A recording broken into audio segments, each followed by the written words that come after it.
Phytophthoras and Native Habitats Work Group, also known as CalPhytos. We're very happy to have you all together to hear more about threats to California native plants. As a reminder, this meeting is being recorded for those who can't join us live.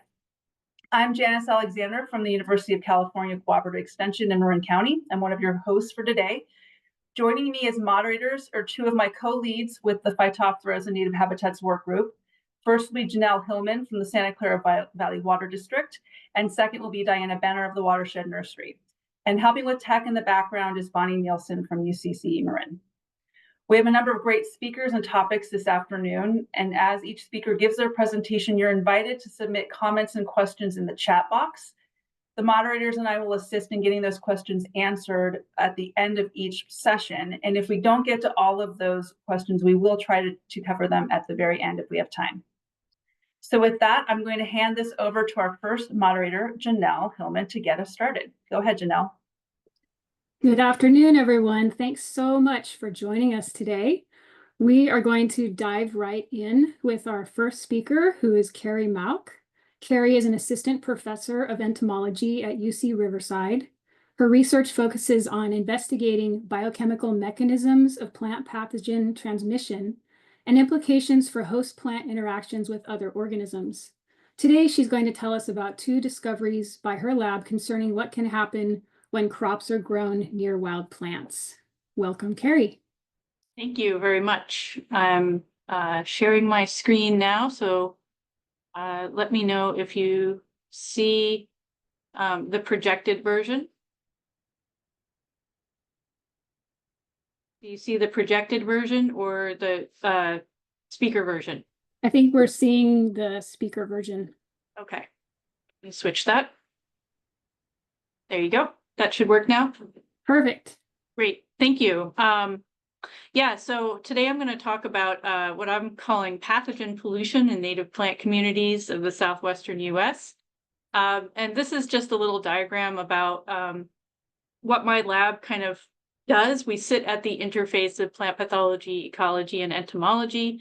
And we like to study, as part of our research, the movement of organisms from managed to unmanaged habitats. And today I'll tell you a couple of stories about different kinds of plant pathogens interacting with native plants. The first one is about viruses that have been introduced to the United States that have found their way into the native perennials of our local habitats in Southern California. And then another one is a surprising story about the evolution and ecology of a bacterial pathogen. And both of these pathogen groups are transmitted by insects. So as we know, California has a rich diversity of habitats, and many of these habitats feature heat and drought adapted perennial plants. So these are coming back every year, and that creates an interesting potential for repeated exposure to pathogens, which I thought was a really intriguing area to study. And then we also have California as a major producer of vegetables, fruits, nuts, all kinds of things are grown in California. So we often have these habitats coming up against this interface with agriculture. And so that led me to some interesting questions. Why do plant pathogens emerge as causal agents of disease? So what roles are these two habitats playing in the evolution of pathogens? What pathogens are actually present in non-crop habitats? It's a very understudied area. And then what roles are these pathogens playing if they are present in these non-crop habitats? Are they structuring plant communities over time? So the first story about unwanted guests, invasive viruses, and native plants takes place in sort of the drought-adapted chaparral and coastal sage scrub kind of communities that we have right around here in Riverside County, and also in some more arid desert habitats down by Anza Borrego. And for this work, we studied 3 perennial species. 2 of them are these really beautiful wild squash that are very long-lived and establish these large stands. And they're often the only thing that's sort of green and growing in the hottest parts of the year. And then also this other perennial in the Solanaceae family called Datura radii, which is also out at the same time as the squash in sort of the hottest time periods. And so the motivation for studying these particular species is that because they're out when many other things have senesced for the summer, they're very attractive visually to insect vectors that may be moving into these habitats from crops. And so that was the impetus for us to make some predictions. We thought we would frequently find what we were calling crop-associated viruses or crop viruses. That is, viruses that are very frequently found in agriculture in these plants, and that the chronic infections from year to year may create opportunities for unusual virus host associations that we wouldn't normally see if we were just studying these viruses in crop species. We also thought we would have a much higher frequency of co-infections in these plants because of that long-lived and repeated exposure, and that we would see negative effects of some of these crop viruses on the wild host performance. So we took a few approaches to study pretty much the whole virus community in these plants. And we did that looking at these 3 different sites, plants in these 3 different sites. So these are Natural Reserve, the Shipley-Skinner Multi-Species Reserve, and Anza Borrego Desert State Park. And we did untargeted sequencing of the entire virome. And then once we had an idea of what was there, to study the prevalence and co-infection dynamics of a particular subset of viruses, we used targeted diagnostics. And we also were able to bring some of these pathogens and hosts into the lab and do manipulative experiments to study the impacts of the viruses on the plants. So looking at an overview of the untargeted sequencing results, so that's looking at all the viruses in the plants, we found at least 12 crop-associated viruses were present throughout these different communities. And you can see these are the different sites at the top here, and then each of these is one of the host species down here at the bottom. And so the communities did differ depending on host species and site quite dramatically. And then just to hone in on some of the viruses, this virus, cucurbit yellow stunting disorder virus, or CYSDV, was recently introduced to California, and we found this one to be very prevalent in the site closest to where it was first introduced in the Imperial Valley. We also found a virus that was present at all of the sites, and that's cucurbit aphid-borne yellows virus, or CABYV. And this was introduced to California in the 1990s. And as you'll see in a few minutes when I show you another graph, it's very prevalent in all of these species. One of the more surprising things we found was unusual virus host associations. So that was our second prediction. So this virus, CABYV, it's a cucurbit specialist, really, as the name implies, cucurbit aphid-borne yellows virus. But we found infections in a non-cucurbit host, Datura radii, that's in the Solanaceae. And likewise, we also found infections by viruses that are specific to the Solanaceae in the cucurbit hosts. So that was very interesting, because if we were just studying these viruses and their host range in crops, as we typically do when we focus on these crop-associated viruses, we would never know that they were capable of jumping and infecting these plants and other families. For looking at co-infection dynamics and overall prevalence, we focused on 2 viruses that were present in a high abundance and across most of the sites. So that's CABYV and CYSDV.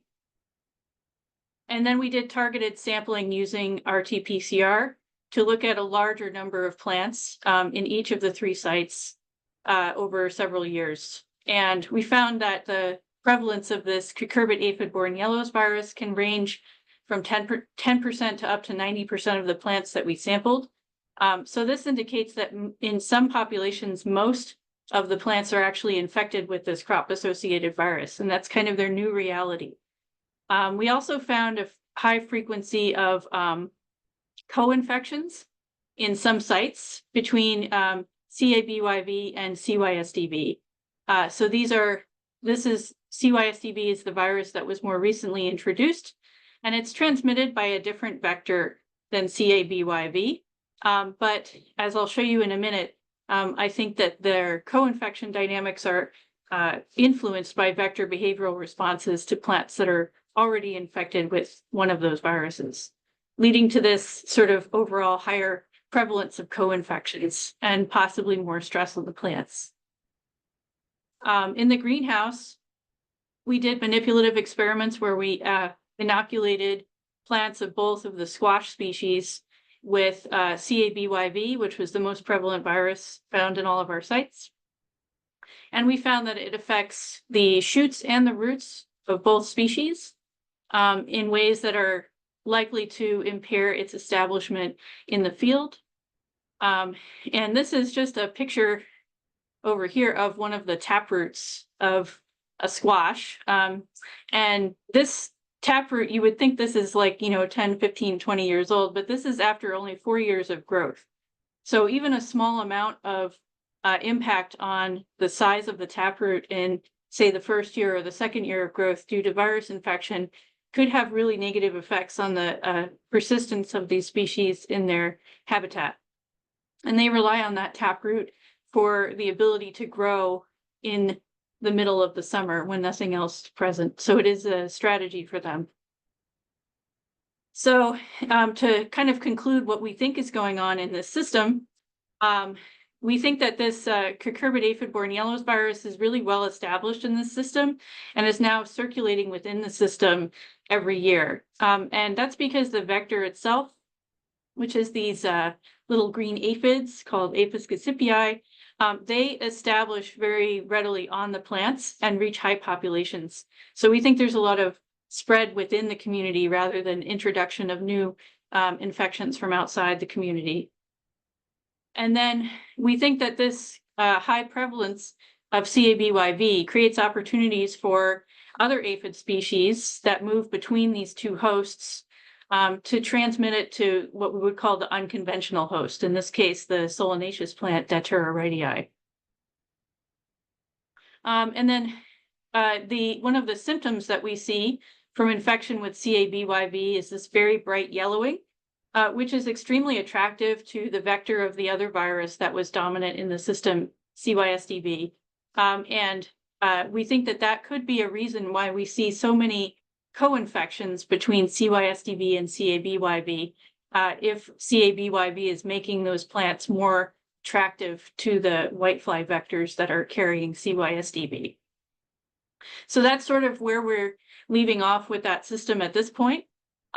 In the future, we want to look at some of these other areas, like those effects that I just mentioned about pre-existing infections on host susceptibility to other viruses, to try to understand why we get so many co-infections. We want to take it up to look more at the community level and see if these long-lived herbaceous perennials are really hotspots for virus recombination and evolution. And then we want to see what factors are driving the virus community assembly at larger scales. And then moving on to the second story, this is a very different kind of pathogen that I'll be talking about. It's a bacterial pathogen, but it kind of behaves like a virus because you can't culture it and it has to live in a plant or in an insect vector as a host. And it's called Candidatus Liberibacter solanacearum. And it's actually a very recently emerged pathogen, just showed up in the early 90s and 2000s in the United States, and then rapidly spread to infect crop species in the Solanaceae. So mostly potatoes, but also peppers and tomatoes and eggplants and all kinds of things are affected by this pathogen. And it's transmitted by this little critter called the potato psyllid. And it can also live in this critter and reproduce and use it as an alternate host as well. So it's got a very benign lifestyle in the potato psyllid, but obviously shows up as a plant pathogen in the crop hosts. But the weird thing is that this potato psyllid is native to North America and has been here for a long time and is clearly co-evolved with this pathogen. So we were wondering if this was really the first time it was present in the United States.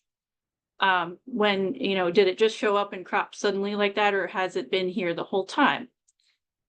And so to do that, we looked at herbarium specimens of several different solanaceous hosts known to be used by the potato psyllid as reproductive hosts. And we used samples from the UCR herbarium. And we looked at 72 samples total from the early 20s, actually, all the way through 2016. And to screen them, we looked for a targeted sort of barcoding region of the 16S ribosomal RNA gene, as well as some other genes when we had positive detections. And so we did, in fact, find this pathogen present in herbarium specimens all the way back to the 1970s. And this little diagram here just shows you that timeline. It first showed up as a disease in crops, as a causal agent of disease in crops in the year 2000. But it's been present in this plant, Solanum umbelliferum, since at least the 1970s. So that was really cool. And then we wanted to see how it was related to other known, what we call haplotypes of this pathogen. So these are sort of unique genetic combinations that have their own little biological features. And we found that this one that's in the herbarium specimens is actually a new haplotype. That is closely related to the one that is causing disease in crops, which would be haplotype B right here, but definitely distinct from that one. And so what we wanted to know now, after doing that, was, is it still present in native populations of this plant? And so we went out to several different populations, including the original population where we got the positive herbarium specimen, and looked for this pathogen through quite a lot of collection and screening. And we found the new haplotype, which we named haplotype G, in 3 of these populations. And we also found another new haplotype that was distinct from those seen in crops in 2 other populations. And we've since discovered that this new haplotype is very closely associated with another species of vector altogether. So really the plot thickens with looking for these pathogens in these native plants. But one thing that we noticed the whole time we were doing this was that we really weren't finding any of the haplotypes that we find in crops in our wild plants. We were finding all manner of new haplotypes, but these were ones that had never been seen in crops. And the ones that are seen in crops are never showing up in our wild plants. So it's kind of the complete opposite of what we saw with the story of viruses in wild squash. And we were trying to figure this out. So thankfully, my student got a USDA NIFA predoctoral fellowship to study this question. And she did a huge population genetics study of the vector. And she looked at vector populations from native plants and from crop habitats. And she found that what we thought was actually 1 vector species is really 3 vector species. And these vector species have very particular host preferences. So we only see 3 certain species in the wild plants, and we only see certain species in the crop plants, and we very, very rarely see them crossing over into those different habitats. So unlike the situation in wild squash, where we have very prolificous vectors that feed on all kinds of stuff and are very willing to feed on both wild and crop hosts, this particular insect is very, specialized in what it prefers to feed on. And that has driven a whole separation of crop and wild pathogen haplotypes in this system. So it's pretty neat. But just some take-home messages for this talk. Definitely, we see a lot of threats to wild plants from these crop-associated viruses. And the question of how they're impacting those is something that we're actively working on pursuing in the future. And then just a plug for historical specimens as a really valuable resource for studying pathogen evolution. So we wouldn't have gone on this adventure with this pathogen if we hadn't gotten, $10,000 to look at herbarium specimens from a small grant. So, it's just a fun adventure, and it's really blossomed into a cool area of research where we're looking not only at where these pathogens are, but also what's in their genomes and how is it different between the ones we see in the wild plants and the crop plants. And with that, I will take any questions, and thank you for your attention. Thanks so much, Carrie. That was so interesting. That's not something I would have ever thought of before as a use for herbarium specimens, but just fascinating research. So thank you very much. Thank you. Let's see what we have in the chat here. The first question, are any of the viruses discussed seed-borne? Oh, yes, that's a good question. Maybe I can pull that up. I can go back to the virus list. A few of them are seed-borne, and I can't remember what all of them are, but I do know that cucumber mosaic virus is seed-borne, and also alfalfa mosaic virus it can be seed-borne as well. So both of those are in the same family, Bromoviridae, and I know that they can be transmitted through seed, and this one, zucchini yellow mosaic virus, can rarely also be transmitted through seed. I'm not certain about some of the other ones, but I know those three at least are seed-borne. Great, thank you. And then just a comment, there is a national fungal herbarium. I didn't know that either, so that's good to know.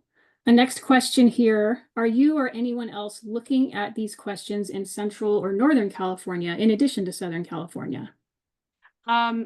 Not yet, although Central California is really would be a really interesting place to start looking at some of these questions because the ag is so much more concentrated. I will say that for the work with the Liberibacter and the potato psyllids, we did go all the way up north of Sacramento. So we covered most of California with that sampling effort, but not yet with the viruses. So maybe in the future. And then the next question. Yeah, go ahead. Are you worried that these non-native pathogens might be driving genetic pollution from more virus-resistant agricultural congeners? Ooh, that's a great question. Yeah, that's exactly what we want to get at with this future work to look at recombination that I mentioned, right? So there's this possibility that when viruses are existing as these long, prolonged infections in plants, that there's more frequent sort of exchange of virus genes, right? And that can drive the evolution of pathogens with new traits. So whether that's a good thing or a bad thing, we don't really know. It could be a good thing if it selects for viruses that are more benign to their hosts so that they can keep those hosts alive longer in this challenging environment. Oh, agricultural plants sharing genes with native plants. It depends. We do know that some squash species can hybridize with the ones that we were studying, but the offspring are generally not viable. So it would be unlikely in our system, but in other systems it could be likely. Great, thanks so much, Carrie. I think we're going to move on to our next speaker, but if there are additional questions for Carrie, please put them in the chat and we will get to them at the end of today. So our next speaker is Jesse Godfrey, and Jesse is an environmental, horticulture, and water resources management advisor for the University Cooperative Extension based out of Hayward. She serves the greater Bay Area, including Alameda, San Mateo, San Francisco, and Contra Costa counties. And her interests include plant anatomy and physiology and how they define plants' limits to abiotic stress. Today, she'll be presenting about drought, heat, and California native plant health. Thank you, Jesse.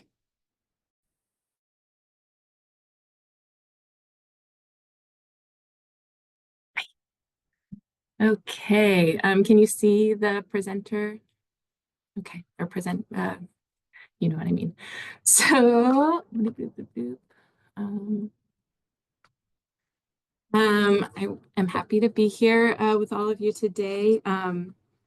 I'm gonna co-opt the first few minutes of my presentation to tell you a little bit about who I am because I'm new to this group and to my position. And then I'll get into a few drought strategies in One California Native, which is my attempt to meet the prompt for today's meeting.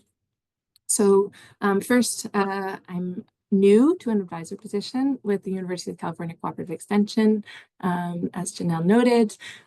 Just in case you don't know, advisors serve as county-based academic satellites of the University of California. The idea is that we help to bring information out of the university and get it into the hands of the people in our counties, the professionals in our counties that we interact with, the people that might use it. We also bring questions or challenges out of the counties that we serve and try to, onto the radar of campus-based academics, so extension specialists and professors, try to help direct them and their resources towards research that's relevant for our clients and potentially partner with them in that research. My counties are Alameda, Contra Costa, Santa Clara, San Mateo, and San Francisco. And my topic area is Environmental Horticulture and Water Resource Management Advisor. That means for me that I have two client groups. That's extension speak. The first group is landscapers, and I define this group very broadly. Yes, I do aim to serve people who care for residential and commercial gardens professionally, but also people who care for intensely managed parts of the East Bay Regional Park System or our city parks, other urban green spaces or schools. The young people in this photo are tasked with urban greening by the City of Oakland, for example, and I consider them clients. I also hope to generate relevant programming for nurseries, production, wholesale, resale, restoration. The photo taken on the bottom right was taken at the Watershed Nursery. And ideally, over the course of my career, I'll have some work that serves both landscapers and nurseries, probably around woodies or the trees and shrubs category of nursery production. If you want to invite me to learn more about the landscapes or nurseries you're involved with, get knowledge exchange or knowledge generation balls rolling, my calendar is yours. Please get in touch with me. I'll share my email again at the end of the presentation. Again, most of what I'm doing right now is meeting people, reaching out, attending events. As I meet with folks and building understanding of challenges unique to a business or organization or common across similar businesses or organizations, and I hope that I'm also building credibility. My goal is to identify areas where new or existing information might be shared to increase the sustainability or effectiveness of businesses or organizations, so research or extension opportunities. Little tiny bit very quickly, also more about me, help inspire you all to connect with me after this meeting. I'm an Oakland native. I'm a returned U.S. Peace Corps volunteer. I own a small residential gardening business in the East Bay with California natives and other climate appropriate plants. I have a PhD. I studied pistachio trees and how they achieve their impressive salinity tolerance. But I also studied wood energy storage of any tree I encountered along the transect through the Western Sierra Nevadas, from like blue oak, ghost pine woodlands in the foothills to white bark pine at treeline. Between the PhD and this job, I had a couple of nursery serving research positions. One with the Forest Service, where we were working on nursery treatments to increase outplanting success of ponderosa pine and western red cedar under dry conditions. And the other was funded by CAL FIRE. We were trying to identify locations that CAL FIRE might prioritize for cone scouting based on climate and fire risks to these locations, as well as operational considerations like their current seed bank inventory. On to the topic of today. So I think trying to convey how I think about drought stress in plants is a necessary starting place for this presentation. I apologize if it's too basic for some of this audience, but I want to make sure we all get from A to B. I'm not going to use this very detailed and accurate as can be diagram. However, not least because I probably get some part of it wrong, I'm going to ask you all to suspend disbelief. This tube is our model plant, or at least our plant's water column. So a chain of water molecules interacting with each other, our plant cell walls and external conditions imposed by soil and atmosphere, extending between roots and leaves. Now, to quantify drought stress, a soil scientist might say, well, you got to ask the soil. Measure something called matrix potential. It's a measure of how tightly soil particles are holding on to water, and it gets more powerful the drier the soil gets. That's the most important part of the story. And an atmospheric scientist might say, well, you also must ask the air, measure something called vapor pressure deficit. That's the driving force for evaporation or transpiration, which is evaporation from leaves. It's a measure of how much water the air is holding, and it gets more powerful the drier the air gets. That's the most important part of any drought stress story. And yes, there's also temperature, solar radiance, and wind speed. You poor people got a plant physiologist today, though, so I'm going to say just go right to the plants. Plants integrate current water in the soil and current water in the air with water that's been available to them over evolutionary time. They've adapted over millions on millions of years to survive whatever soil and atmospheric conditions are normal for them. And one dry year or even several may be a drop in a plant's bucket, so to speak. Or the drought may be so unprecedented that a plant or many plants are unprepared to handle the new normal soil or atmospheric conditions it represents. I just put a little asterisk there to remind me to say that, yes, I'm going to focus on plant-specific measurements and responses related to drought today, but many plant forms or functions are acclimations, so real or time modifications or adaptations, evolutionary time modifications that increase water gain from dry soils or reduce water loss from dry air. So it's all related. It's obviously all important. So an important but not the only starting place when you're asking about a plant's drought experience is a measurement called its leaf or stem water potential. It's a measurement of the tension in a plant's water column. This value goes up and down depending on how much water is being gained at the roots and how much water is being lost or transpired from leaves. Tension in the water column is often reported in units called megapascals, but I'm going to do my best to translate to PSI so that you can compare, or pounds per square inch, so you can compare the immense negative pressure or tension in a plant's water column to the relatively puny positive pressures in, for example, your car tires. Which is like maybe 35 or 36 PSI max. Once we have some water potential measurements in hand, we can ask questions about how close they are to thresholds beyond which a plant starts to lose function, like the water column's ability to conduct water from roots to leaves, and thresholds beyond which a plant may not be able to recover. We can also get to the meat of today's discussion, which is asking plants what strategies they're using to survive, how they're either avoiding increasing tensions or responding to them, tolerating them. If that little tube drawing was the A of the presentation, plant strategies for avoiding or responding to drought is the presentation's B, and we are to get there. I promise, stay with me. So finally, a photo of an actual plant. There's some data out there from the 2011 to 2016 drought here in California about how different species performed. I was going to focus on two charismatic megaflora, the coast live oak and the giant sequoia, but I found I could make my points more clearly just speaking on one. So coast live oak it is. Some scientists studying coast live oak during the drought in Santa Cruz observed pretty negative maximum water potentials, so high tensions. Negative 2.5 megapascals is the equivalent of like 360 PSI. So that's negative pressures or tensions equivalent to like 10 times the positive pressures that we aim for in our car tires. We've now have our tension values in hand, and we can ask how close these tension values observed during drought were to thresholds of function loss in this species.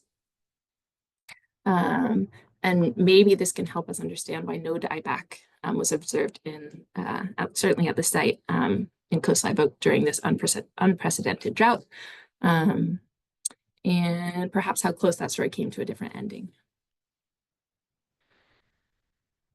So with this graph, I'm not going to describe how you take the measurements that lead to it, but I will say that I often tell people that plant physiologists have advanced degrees in pushing water through sticks to get at the very measurements depicted on its axes. Just activate my laser pointer. So one axis being water column function, or percent loss of conductivity, and the other axis being the tension I've been talking about. To interpret this graph, you look at the percent loss of conductivity on the y-axis and you pick a percentage. In this case, well, a lot of people pick 50% because they are interested in the point at which half of the stem's water conducting tubes at xylem are filled with air instead of water.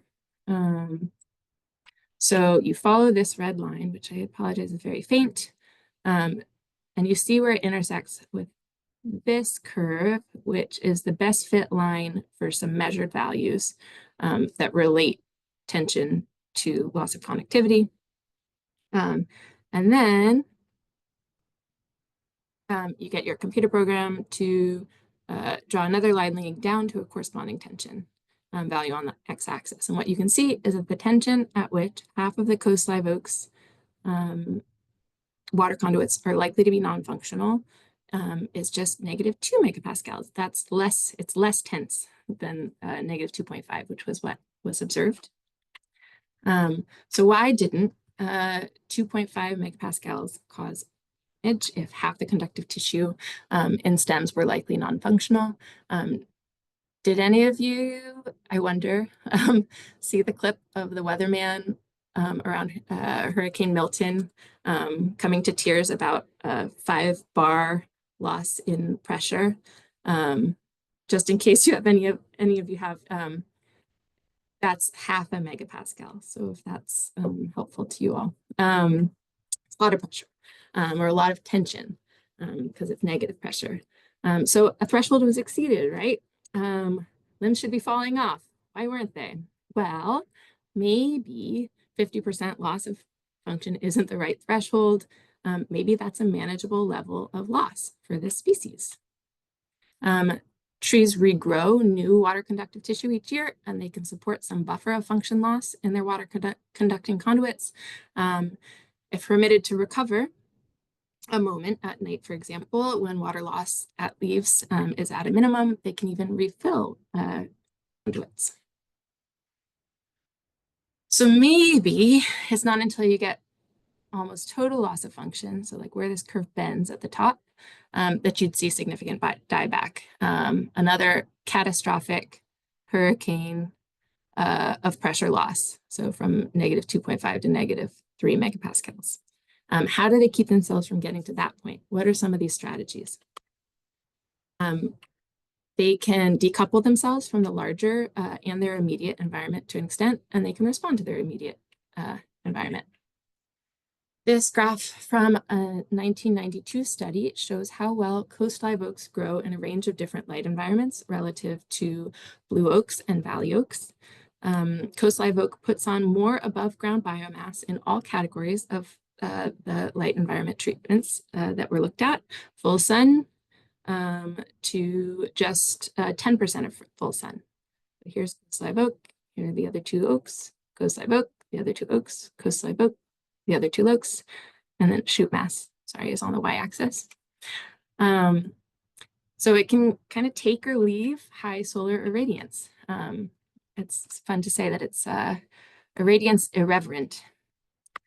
And this means that it can do well on north-facing slopes. This is a Google Earth capture, which you all know. This is a Google Earth capture from Knoll Regional Park, and you can clearly see where it's doing well. If it can grow well in lower light environments, this means that it does grow in environments that are less susceptible to high water loss because the energy needed to turn liquid water into vapor comes from sunlight. Quercus agrifolia also has relatively deep roots. A 1914 paper observes rooting depths of 35 feet, which may help them access parts of the soil profile that still have moisture when the moisture of soils closer to the surface has long been tapped by other vegetation. Let's see, Quercus agrifolia also has relatively conservative leaves. This graph is comparing water loss for a given leaf surface area on the y-axis. For in madrones on the left versus coast live oaks on the right. And you can see that relative to the madrone. This is time of day from 4 in the morning until 8 p.m. And then the different lines represent different points in the year. So April, June, and October. April, June, and October. April, June, and the list, this one is October. And you can see that relative to the madrone, coast live oak is releasing just little bits of water from each of its leaf surfaces at any given time of day or any given time of year. The madrone, however, burns through a lot of water during the heat of the day in spring and early summer.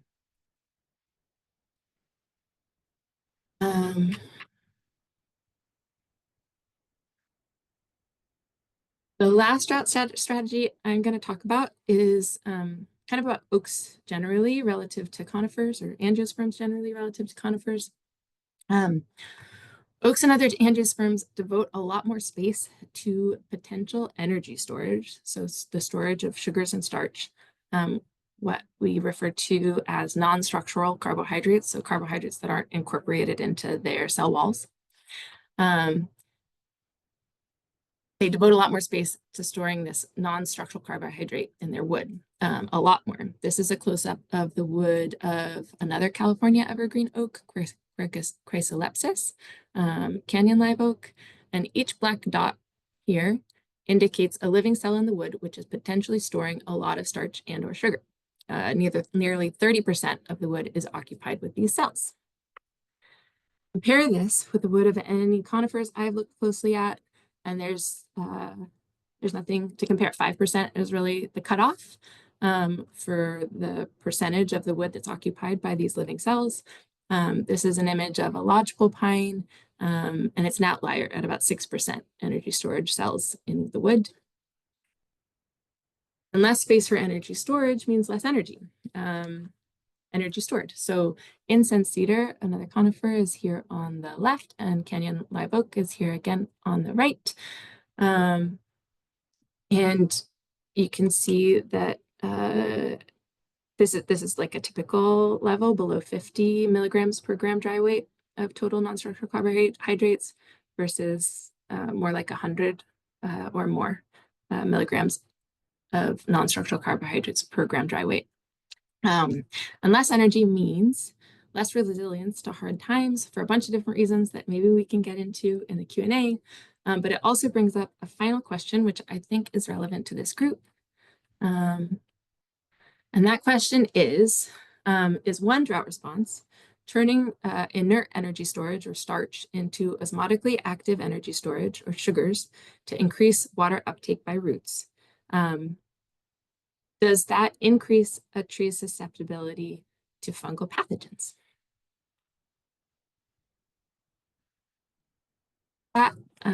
Thank you for your time, and I'll take any questions. Thanks, Jessie. Actually, we need to move on to our next speaker, but there are 2 questions in the chat that we can come back to at the end.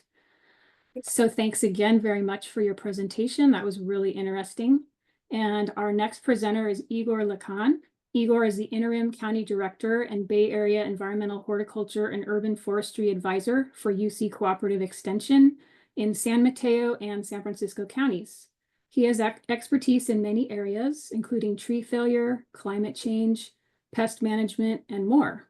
Today, Igor is going to update us on an emerging issue here in the Bay Area, invasive shot hole borers and the threat they pose to native and non-native trees.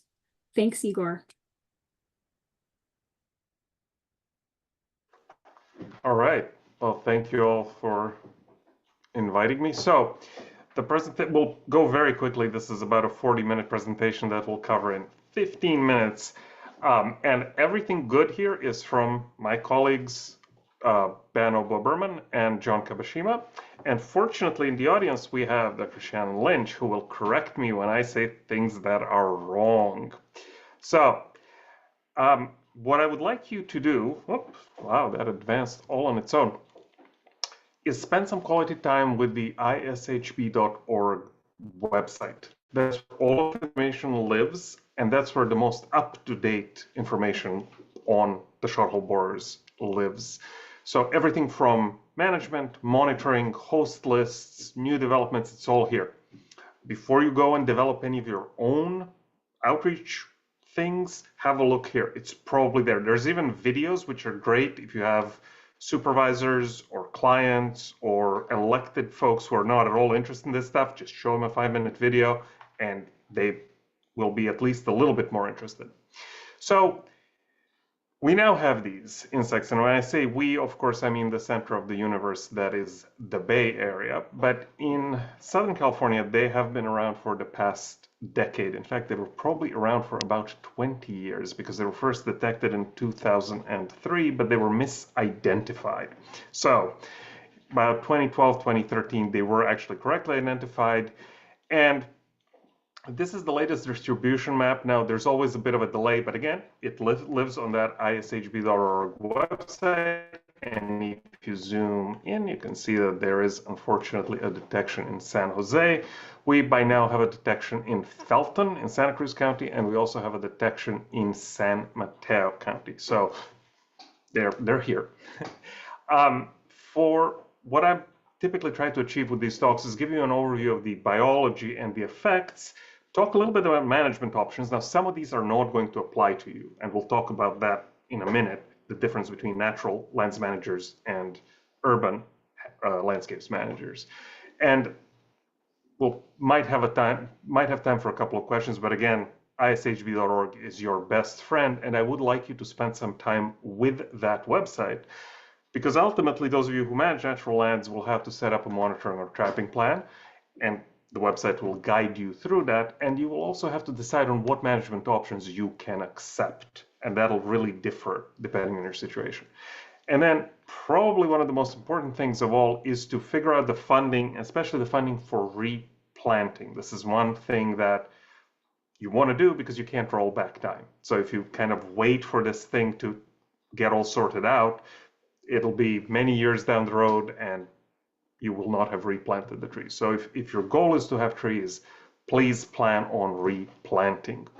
So what are we talking about? We're talking about two very small beetles that are morphologically indistinguishable, meaning you really kind of can't tell them apart. Certainly normal people can, entomologists can.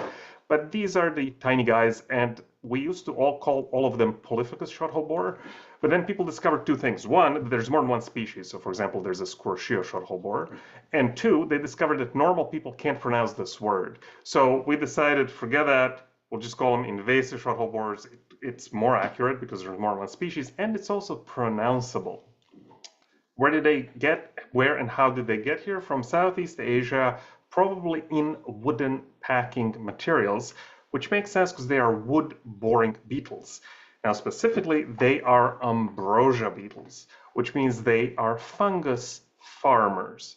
And unfortunately, these guys chose a pretty virulent fungus to grow, and it is the fungus, which it's mostly the Fusarium species, that caused this sort of problem and dieback in the tree. And so you can see the gallery. By the way, you can see the male, which doesn't leave the gallery, the smaller one, and the female, which leaves and disperses. They're both tiny, and they're of course shown on a penny because biologists are broke and can't afford any other coin to work with. So what do? Well, again, they're ambrosia beetles, which means they will bore into the wood. They don't stay under the bark like a regular bark beetle. They will bore into the wood and create these galleries, which they will inoculate with the fungus that they carry with them in mouth pouches in this case. And that fungus then is part of what causes a problem because the tree reacts to the fungus by blocking off the water conducting system. We just heard from Jesse about that not being a good thing. So eventually much of the tree's water conducting system becomes embolized, stops conducting water, and the tree eventually dies. And in some cases, before the tree dies, parts of it break.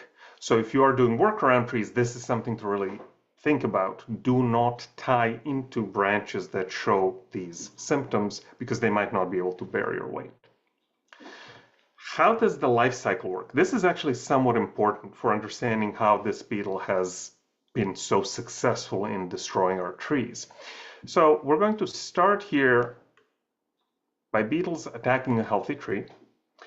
They, again, bore in, they inoculate their galleries with the fungus. You can see the fungus growing on the gallery walls, and the beetle happily lays eggs, and the larvae and the adults simply eat those fungi growing the walls. Now, to make things really disgusting, they mate with their siblings. This is not only, off-putting, but also knocks out a major control method. This means that when a female leaves the tree, she is ready to lay eggs. She does not need to find a mate. There is no opportunity for us to use pheromones or other mating disruption strategies to try to suppress them. But interestingly, they prefer not to leave their natal tree if they can help it, which is kind of interesting. In other words, they will simply attack the same tree over and over and over. And as they do, the tree typically begins to decline. Now, once the tree begins to decline, and you see that in the dieback of the branches, that's when the beetles begin to really start dispersing full tilt. They don't fly very well, they don't disperse very far, but that's where they go and find new hosts. Now, this gives us a moment here to intervene, which is some trees will really produce a lot of beetles. And those we call the amplifier trees, they're not going to recover. They're going to die eventually, but in that process of dying, they will produce a lot of beetles. So here is your opportunity to spot one of those amplifier trees and remove them. That is actually a major part of how we manage this tree. How we manage this pest. And then you can, of course, use traps to assess that effect, and please replant. And of course I cut that off. Of course I cut off the most important message. This says, please replant. So one of the superpowers of this beetle is it doesn't need to find a mate, right? It's ready to lay eggs. The other superpower is that it has a very broad host range. This is an early host list. I will show you a slightly more manageable host list, because it turned out that of the many species that this insect can attack, so it tries to attack north of 200 tree species, it's really only able to establish itself in about 78 species, which is still enormous as far as the host range goes. But of those, we have about 17 trees that are pretty routinely killed. So again, we're mostly concerned about 78 species of trees where the beetle can reproduce, but we're even more concerned about the 17 tree species that are routinely killed. And here they are. This is the list. By the way, this is from the website, and there is a pest note for ISHB on the website. Please download and print that pest note so you have it on your desk as a reference. Most of your questions will be answered right there, and it's worth the 6 pages of paper. But basically, this is the list you really want to have on your desk, because if you have box elders, raise your hand if you're managing natural lands with riparian zones. If you have sycamores, either California sycamores or London plane trees, although California are affected worse, they succumb more than London plane trees. And if you have willows, now everybody's got castor bean, nobody wants castor bean, but that also serves as host. These really are going to be attacked first, and they're going to suffer the most.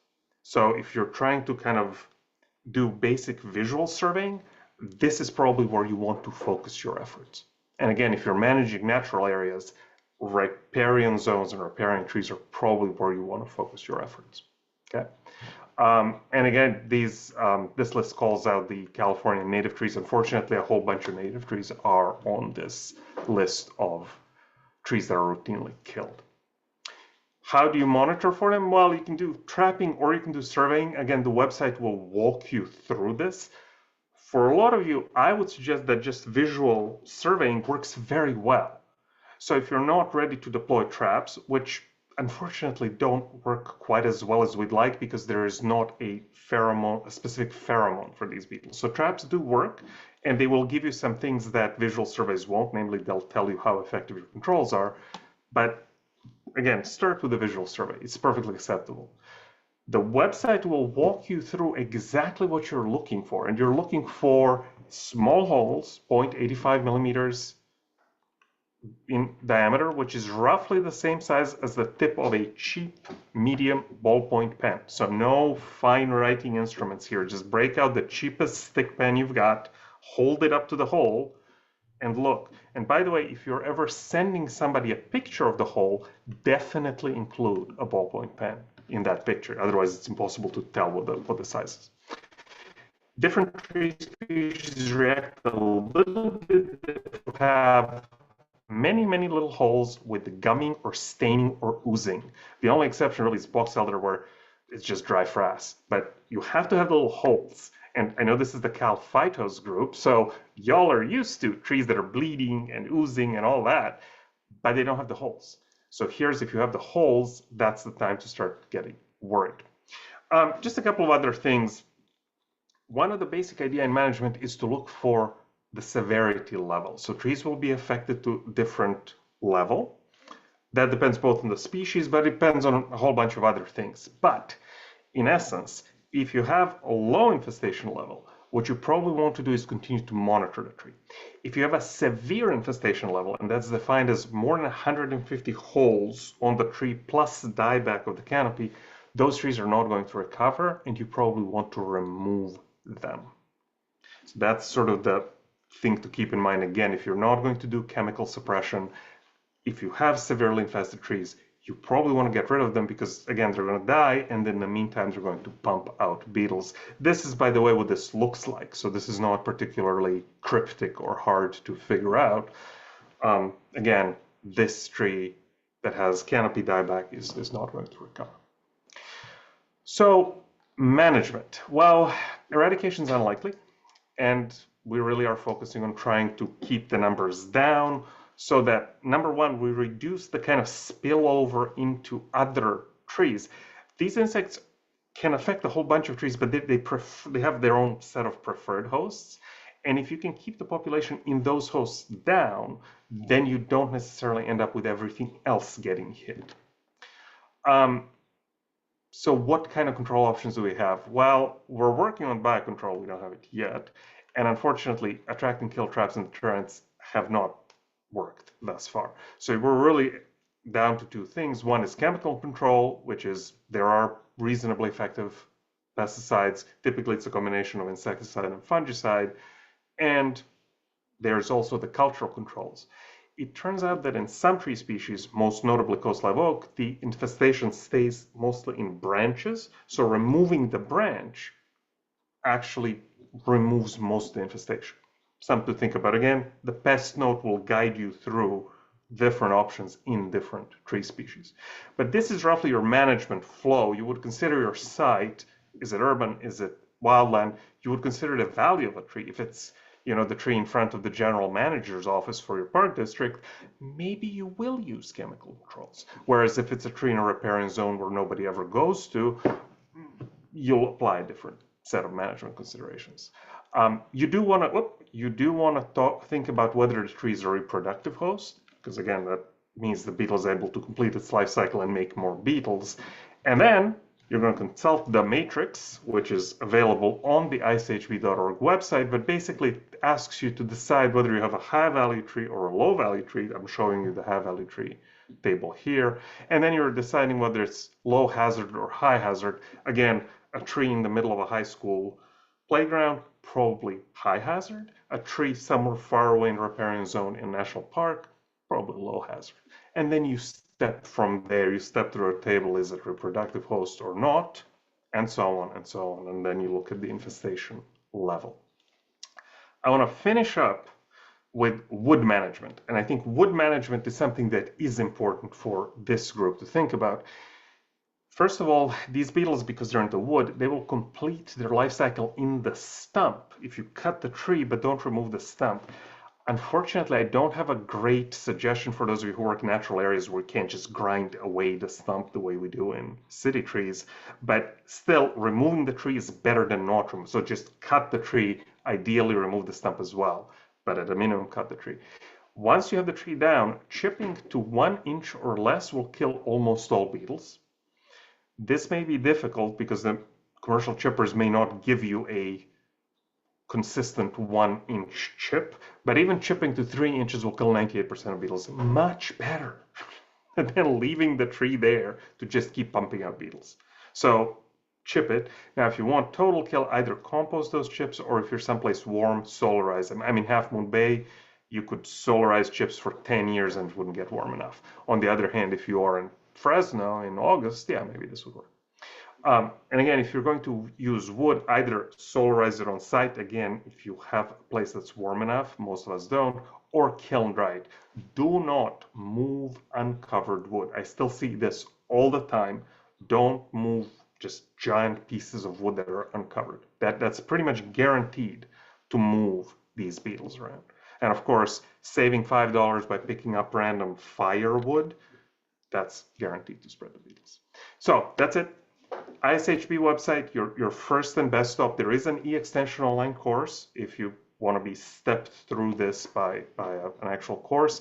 Make friends at your county ag commissioner's office, because they will be able to either identify the beetle for you or send a beetle to CDFA to be identified. So you want to start with them.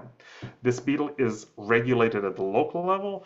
Most ag commissioners don't have the resources to really do a whole lot of suppression, but they may have enough resources to do some monitoring. So you want to start there. And of course, we are here for you as well in Cooperative Extension and UC Davis. So that's it for me. I'm done. Thank you, Igor. That was a really informative presentation, and unfortunately really sad, especially for our Western sycamore trees, since they're not really producing a lot of, they're not really regenerating on their own anyways. So that's, I think, where we live here in the Bay Area is a particular concern that we have with yet another thing to cause problems for their persistence. So there are a couple of, oh, sorry, did you want to comment? No, just that we actually had this issue come up in another meeting I was at recently. But you know, people in the audience were able to just shout out the species, native species that were not on the list.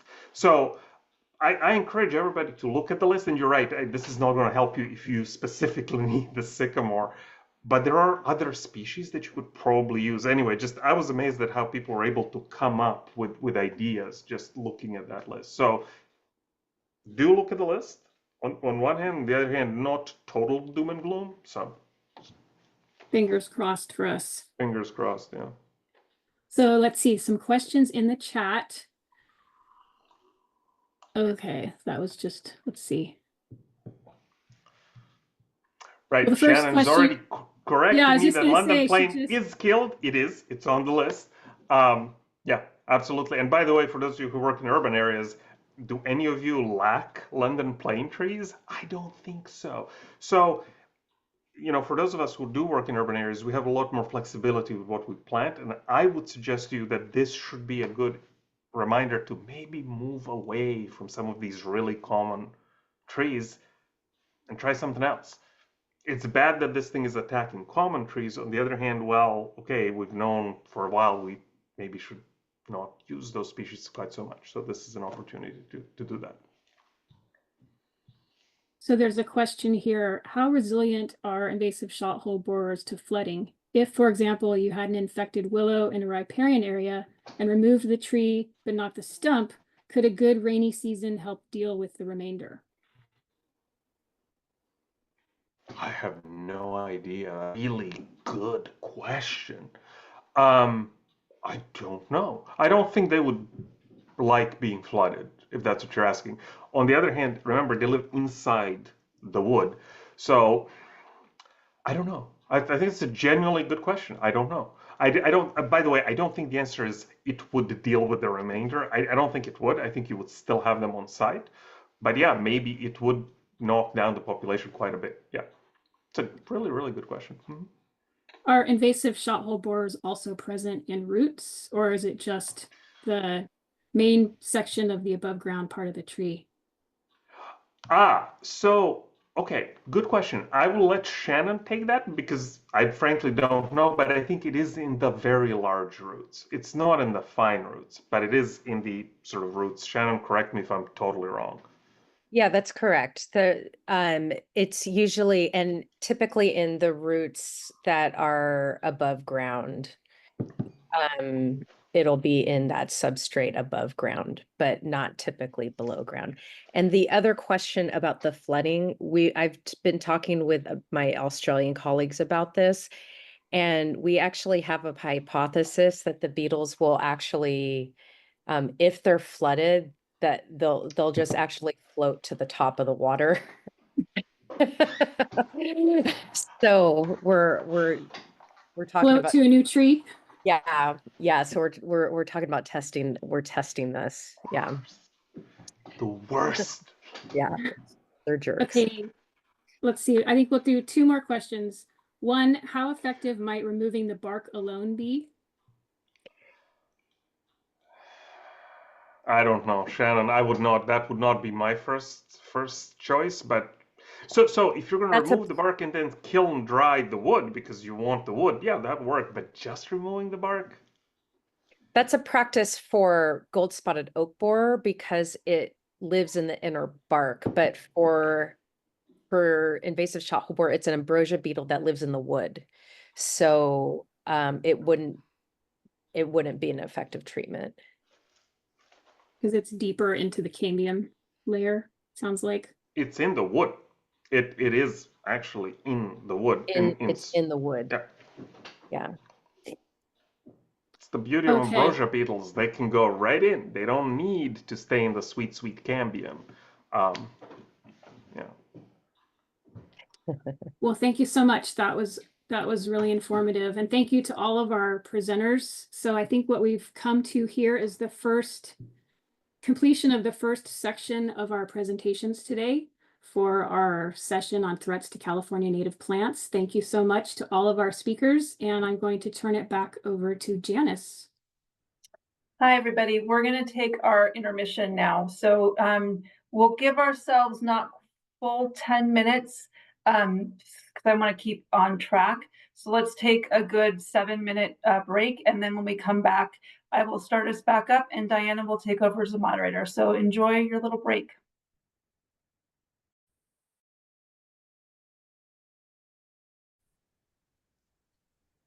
Okay, welcome back, everybody. I've started the recording back and I'm going to pass this meeting over to our second moderator, Diana Benner. Take it away, Diana. All right, thank you. Good afternoon, welcome back. The next speaker, Chris Lee, needs little introduction to this group. He's a chairperson of the California Oak Mortality Task Force and a forest pathologist for the North Coast of California for CAL FIRE. And he's going to talk today about Phytophthora threats to conifers. Take it away, Chris. Thanks, Diana. Hello, everybody from the North Coast where it's raining. We'll see if we can get this going here. Can you see that, Diana? All right. So I chose the somewhat sinister title here, Phytophthora conifer threat. This sort of implies that it's a new thing, but of course it's not. And I'm going to talk about that. And then I'm going to give a little tour of areas on the coast where I've been, over the years seeing some Phytophthora issues crop up in wildlands, particularly for conifers. But first I want to acknowledge that this is never done solely by one person. There's a plethora of people providing information and surveying and work and all sorts of help that I want to acknowledge, and I wish that I could acknowledge each one of them individually, but there are too many people for that, and I'm sorry if I forgot anybody. So I wanted to start with a historical analog just to point out that it's true, Phytophthora, the genus, has been known as a threat to conifers in the United States for a long time. And so this is only one of those historical analogs. You can probably think of another important one from California, which we will get back to later on in this little talk. But little leaf disease of pines, particularly of shortleaf pine in the southeastern US, first noticed in the 1930s, and pathologists did a great job of elucidating the factors involved in this disease in a fairly short time period. The major associated pathogen here is Phytophthora cinnamomi, which of course is a notorious non-native Phytophthora species. And it's the most serious disease of shortleaf pine in the United States, according to the Forest Service Forest Insect and Disease Leaflet, which was published in 1984. And you can see what happens over the course of several years in that picture on this slide, that affected trees gradually lose their foliage. They typically produce a distressed cone crop and just gradually die a slow death. Here is a table that sort of shows that it's not only Phytophthora cinnamomi involved in this disease syndrome. There's also some site factors. There are important soil factors, the most important of which is factors in the soil, a soil structure that limits drainage rates. So poor soil drainage, it lets the roots of these trees stand in water for long periods of time, making them susceptible to the Phytophthora cinnamomi, but also at the same time promoting inoculum production by the Phytophthora. And then some nematodes. And interestingly enough, all the historical documents mention the presence of Pythium species as part of this disease syndrome. And I'll circle back around to that a little bit as well. Many questions pertaining to that.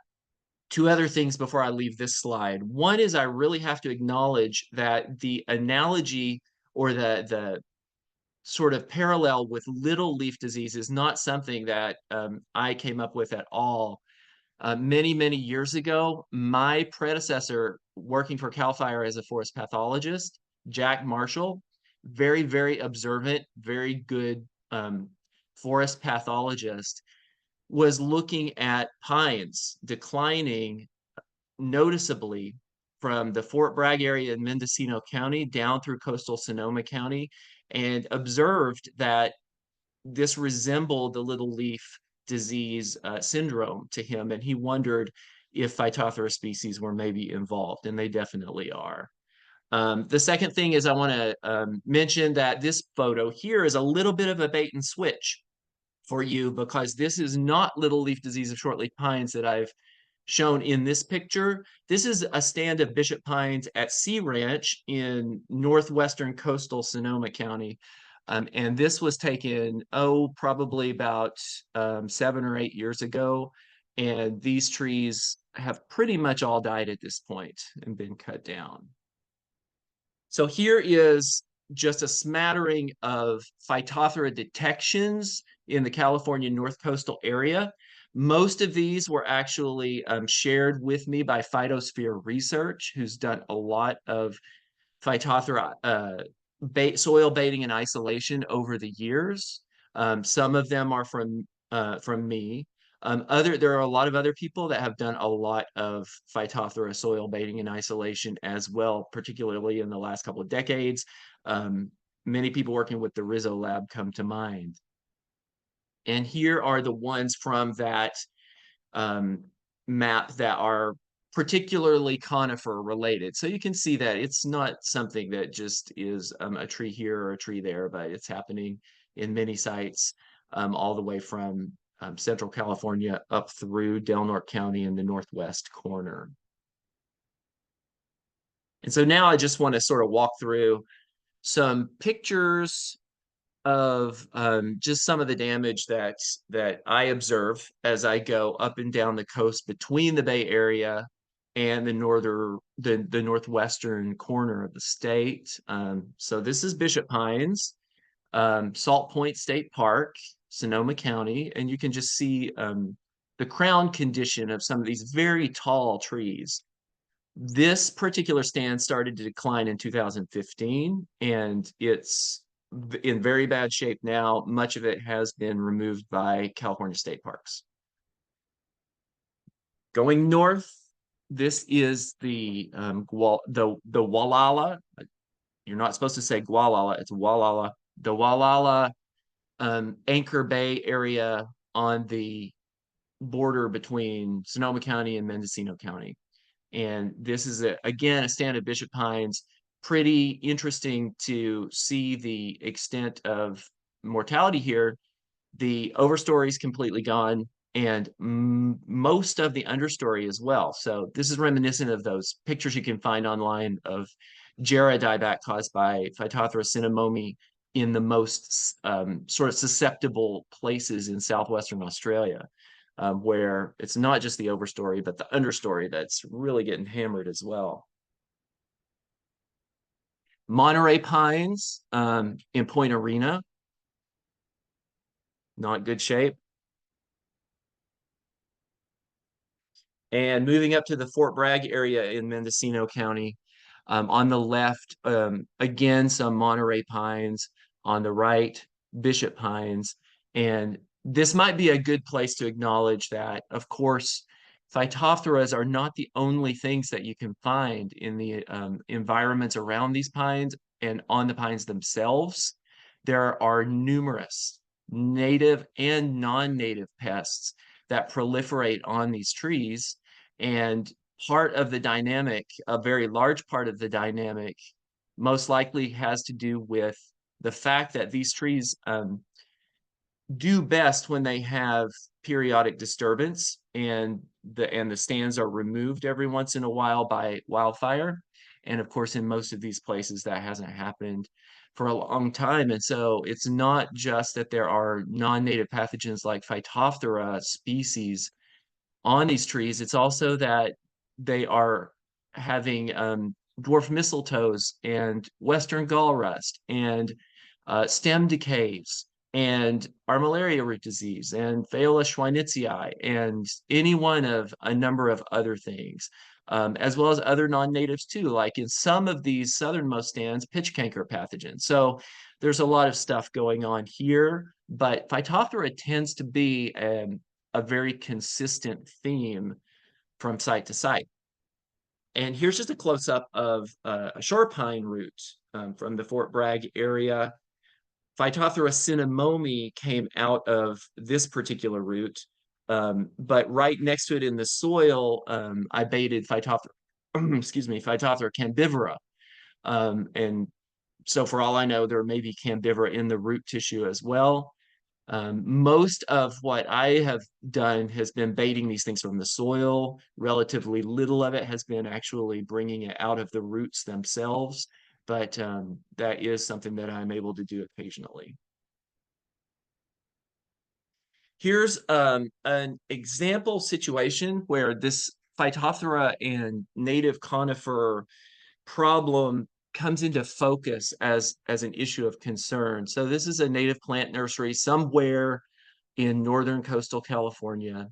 It's not important where it is. What's important is that there are native conifers around it. There's Monterey pine, shore pine, and bishop pine. Monterey pines aren't native where this particular nursery is, but they are an important part of the landscape. And there's Phytophthora all around this nursery. They asked me to come see what I could find in terms of Phytophthora. And I did a lot of soil baiting in containers in the nursery and in the soil within the nursery perimeter. And this nursery, the staff are very conscientious. This is a native plant restoration nursery. They're very worried about the possibility of Phytophthora contamination. They don't have an unlimited amount of money to respond or to prepare themselves for that possibility, but they are doing what they can and they're making improvements as they get the resources to do so.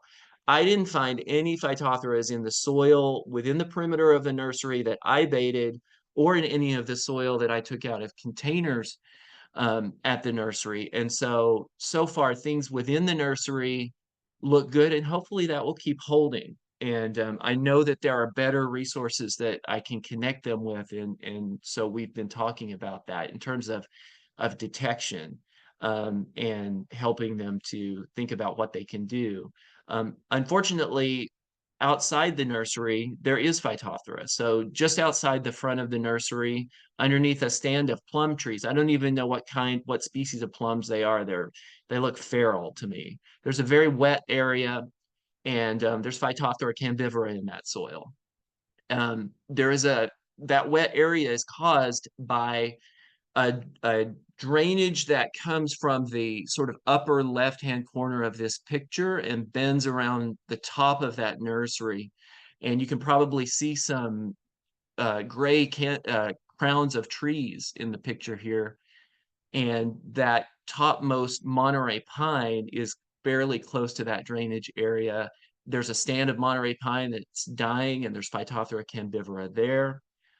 Going south of the nursery on the neighboring properties, Phytophthora cambivora to the right of the main road there and to the left of the main road. Interestingly enough, the green dots are some of those little pathogens in the Pythium group, and some of those came straight from roots and some of them came from the soil. So there's Phytophthora around the nursery. Doesn't seem like it's in the nursery yet. They're very worried about the perception from their customers, their clients, and the public that the nursery will be contaminated or will be a source of contaminated stock. And so education, we're trying to sort of get out to these folks in the surrounding area, to the neighbors, to the public, and we would like to arm that nursery with all the information they can have about the things that they can do to try to avoid this issue in the future. But it's hard when it's all around. So just to briefly touch on some other conifers other than pines, you know, in the coastal Mendocino and Sonoma areas, it's pines that are the main concern, with also some stands of cypresses that are in real trouble. But in other parts of the North Coast, there are other conifers that Phytophthora is a threat to. And here's the other big historical Phytophthora that we know about that causes a big conifer problem. So this is Phytophthora lateralis, which is widely distributed throughout the native range of Port Orford cedar in Del Norte, Humboldt, and in southwestern Oregon. And if you catch a Port Orford cedar tree turning all at once that yellow color, like the picture on the left of the screen, then if you remove some bark at the base of the tree, you'll usually find that classic cinnamon colored flame-shaped cambial stain at the base that indicates that the tree is a goner because of Phytophthora lateralis.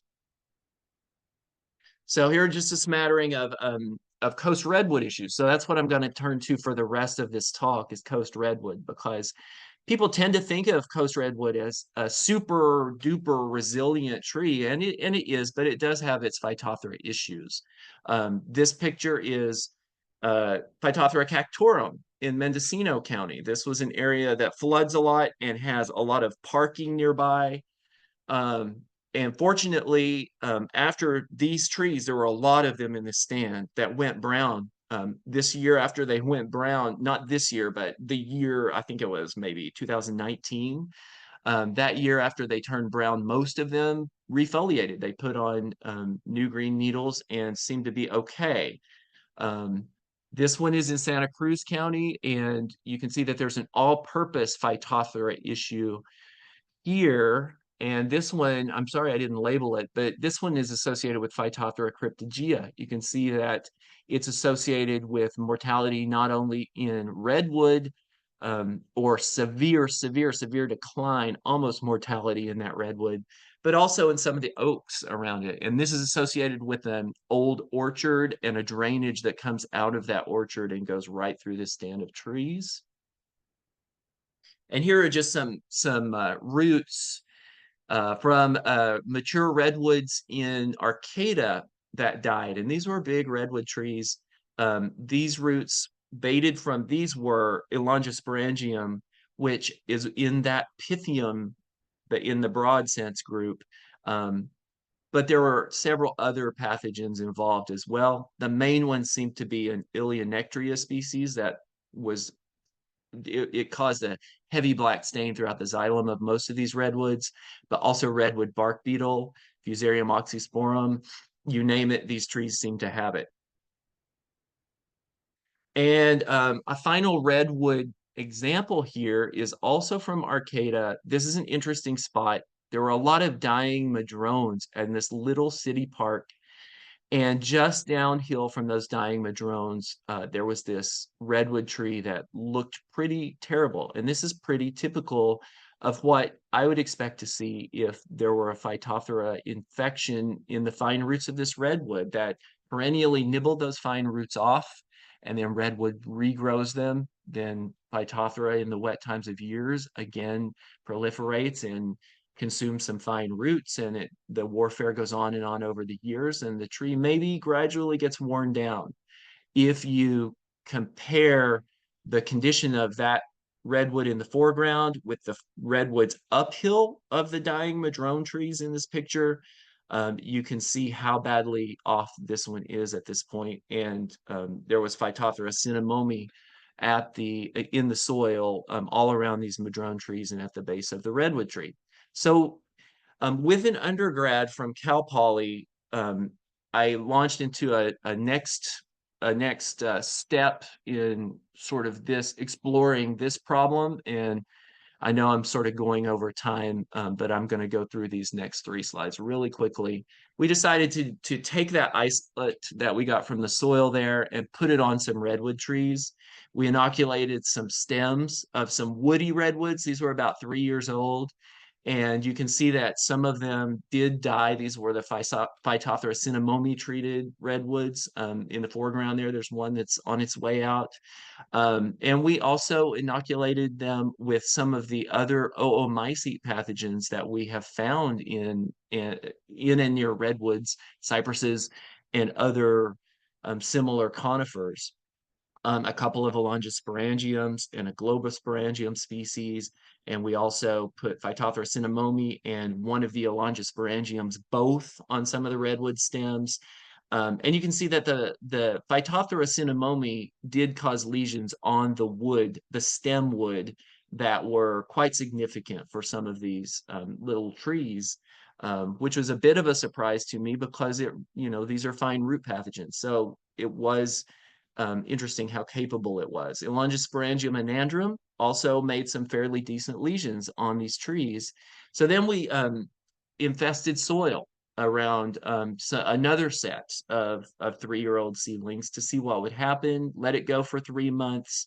And it's difficult to assess exactly what the results are here. One of the trees died. That was one of the Phytophthora cinnamomi treated ones. The rest of them, we harvested them at the end of the 3 months and took pictures of their roots, and we're in the process of assessing them now. There are a couple of pictures of some of the control ones and some of the Elongiosporangium ones. One of the kind of interesting surprises to us here was that the Elongiosporangium undulatum or dimorphum, not completely sure which species it is, that seemed to have a big effect on the roots of these seedlings. At the end of the treatment, they were not taking up water anymore. And most of the Phytophthora cinnamomi treated trees were not taking up water anymore. But I know I'm over time. I thank you for your indulgence. And if there's a time for a question, I'll be happy to. But if not, I'll try to get to it in the chat. Oh my goodness, Chris, thank you. That was great, but also really sort of depressing. And I do have questions in regards to distribution and how do we bring back fire, but you're right that we're a little tight on time. So hopefully we'll have time to come back to some of these later. So thank you very much for that. And that is not the next talk that I'm seeing on the screen that I expected, but it was a very good, oh yes, it is. Thank you. Very nice segue into our next talk and the intro with the nursery there. So our next speakers, we're going to have 2 short presentations to update us on the accreditation to improve restoration, the AIR program. The first will be Joanna Del Castillo, the Assistant Professor of Cooperative Extension and Plant Pathology at UC Davis, and her research assistant, Dean Watson, also at UC Davis. Thank you. Good afternoon, everyone. Can everybody see the presenter screen? Looks good. Very good. Looks good. Okay. All right, hello everyone. I'm Dean Watson. I'm here to talk about the Accreditation to Improve Restoration program, which is a service through the UC Davis Plant Pathology Department Del Castillo Lab. So first, what is AIR?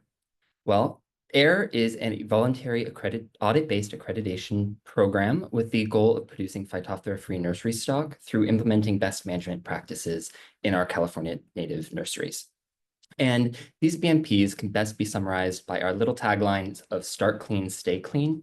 And really what this means is that if all of our inputs are clean, so we start with clean pots, clean propagules, and clean soil, for example, and all of our practices are clean, then our final product will also be Phytophthora-free. And of course, this is important because producing Phytophthora-free nursery stock is crucial to preventing introductions into habitat restoration sites from our restoration plantings.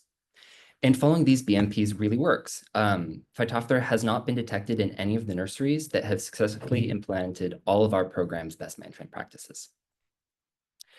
So as of now, we have 20 participating nurseries in California. 13 of these are in Northern California, 7 of which are fully accredited and 6 are in progress.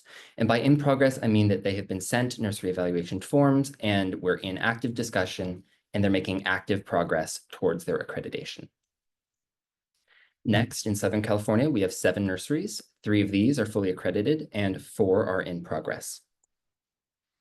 So all in all, we have our 20 actively participating nurseries. 10 of them are fully accredited and 10 in progress. But I would also like to highlight our 15 prospective nurseries. So these nurseries we're in contact with, but they're pre-accreditation. They haven't made quite enough progress yet.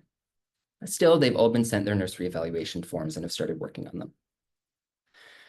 Our year in review. So in 2024, we visited 15 nurseries.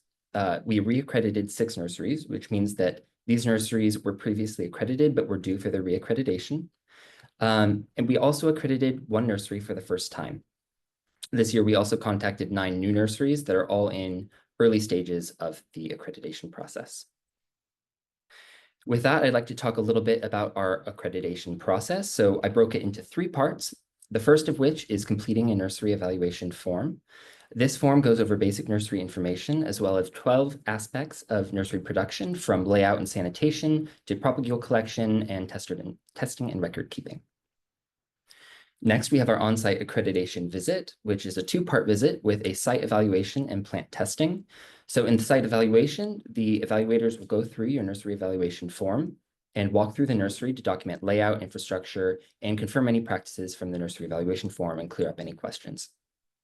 Next, in plant testing, we'll conduct a leachate testing of a couple of plant batches. This is going to be a hands-on demonstration for testing for Phytophthora because our accredited nurseries are expected to perform regular testing on their own, so we want to demonstrate the test. Once we have results, they will be posted to your nursery evaluation form. Lastly, we have our re-evaluation and accreditation. This is where the nursery has a chance to address any issues with non-compliance and deal with any of our recommendations. And once those are confirmed, we can grant accreditation, which will last 2 years from the accreditation date. But the real takeaway that I want to leave from this slide is that accreditation really does take time. It will take an average nursery at the very least several months to get accredited. Now, as I said, we conducted leachate testing over the past year at our nurseries. 10 of these nurseries are 10 total, 8 were AIR participants and 2 were prospective nurseries. Out of all of these, we ended up testing 93 blocks of plants, and that was 2,612 plants total. Now, from all of these tests, Phytophthora was not detected from any of our AIR accredited nurseries. One more note on testing. Plant testing is an integral portion of the AIR program, but during our evaluations, we can only do some limited testing for you. So really it becomes important that nurseries that are participating in our program are expected to test on their own regularly. And to help out with that, we've produced several handouts and other instructions that we can find on our airnursery.ucdavis.edu website. Here, it's going to be on our Resources for Nurseries tab under Handouts and Materials. Some of these resources include leachate testing equipment construction handouts, leachate testing instructions, so how to actually conduct the test, and then root baiting instructions for single plant baiting. Now, one other note about our tests, though we did not discover any Phytophthora from our tests, we did regularly recover Pythium species. So these are our Pythiums, Globosporangiums, and Phytopythiums. Most prevalent of these was our Pythium coloratum disoticum taxa, and our most common hosts were Salvia, Penstemon, Eriogonum, and Diplicus. Now, because we recovered them with such frequency, the Douglas DO lab is currently evaluating the pathogenicity of these recovered Oomycete species so that we can get some more information for you. And with that, I'd like to turn over to Joanna, who's going to walk you through more of the AIR program's current status and our future direction. Hi, everyone. So the focus on everything we have done this year, and I will focus in what we will focus in from 24 onward. So in terms of research, as we found several Pythiums, Globosporangium, and Phytopythium species from different native ornamental plants. Some of the question we have is like, what role are these different Pythium species playing in regards to plant health of native California plants? And you can see in this slide some pictures of some native plants that were sampled, that some of them have some symptoms of loss of vigor, stunting, chlorosis, that we are curious into see if we can reproduce the pathogenicity in the pathogenicity test, the symptoms these species cause. Now, in terms of resources that we are developing for the native nursery group, so last Friday we launched a newsletter update, and so with that we create a listserv with all the nurseries that are currently part of the AIR program or that are in close contact with us, and we send an email mentioning all the different resources we currently have in the websites, as well as different events that we're going to have. If you are interested in joining into this newsletter that we'll be sending, you can reach out to Dean or I, or emails will be at the end of the presentation to add you on the list so you're able to receive the email with the news and updates that we will have. And with that, one of the events we have would be a workshop in December into how to complete the nursery evaluation form. As Dean mentioned, we have 15 nurseries that are at a pretty early stage of joining the program. So we would like to provide assistance into how to complete this form that we understand can be a little bit overwhelming because the nurseries should fill all the different steps and components of the practices they have. For more information and registration of this workshop, you can go into our website, and it's in the first page of events. Talking with nurseries and some of the challenges and some of the questions we get from nurseries that join our program is how much does it cost to become AIR compliant? As we understand, there are certain best management practices that can have some of significant cost. So for that, we're currently working on developing a survey on the currently accredited nurseries to see how much does it cost to implement certain practices that are required by our program. We hope to send those surveys by November beforehand, before we send them to the nurseries that are currently accredited. I would like to thank you and appreciate the completion of those surveys, as this would help us compile data and do some data analysis of cost and cost analysis to further be able to develop materials that we can see how much does it cost to become AIR compliant. Another new thing that we have with the AIR program is we're launching AIR certificates. This comes as a, well, one suggestion from nurseries, and then there are certain agencies that some of the guidelines that they have for nurseries that are bidding for projects is that they are part of the accreditation program, of that they can show proof of being AIR accredited. So we have created just these accreditation certificates that that shows that the nurseries have certain areas within the nurseries that are following the BMPs from our program. For the currently accredited nurseries, we will be sending these certificates in November.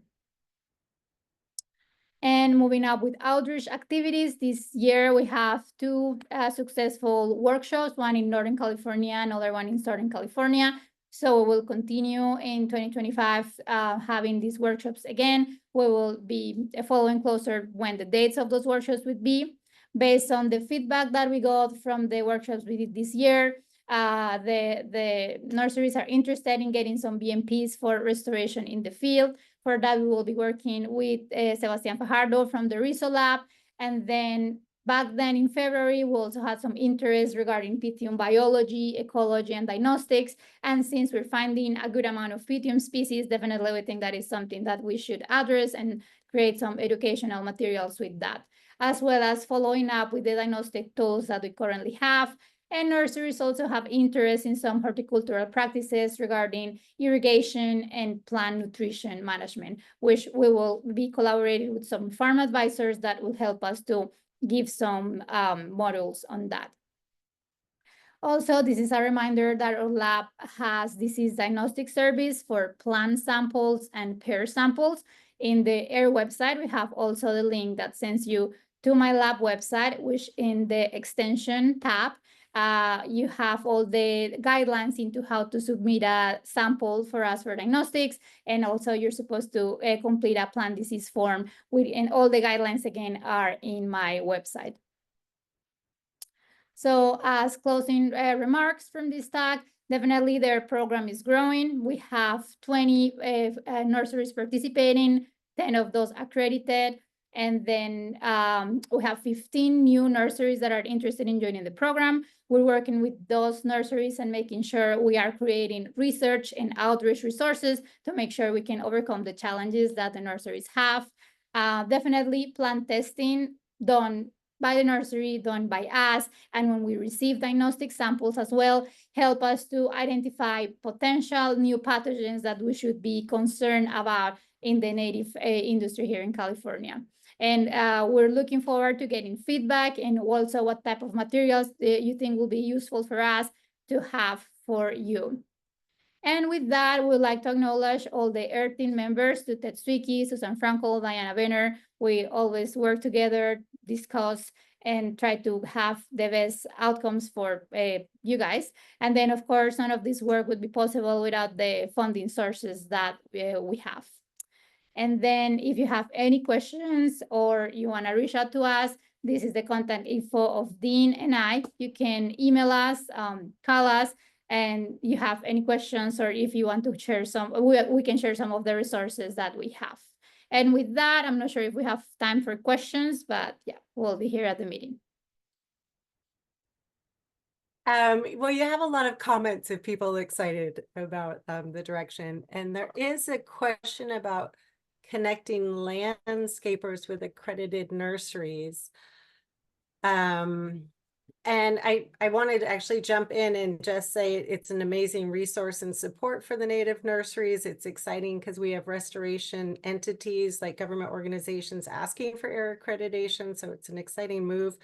And I also want to point out, like, Chris's map has points all over the place that are possibly from restoration, but probably from other vectors. So I just am encouraging folks to talk to any nursery they go to, not to join the AIR program and overwhelm Joanna and Dean, but to be thinking about plants as vectors. And there are ways that work to control that.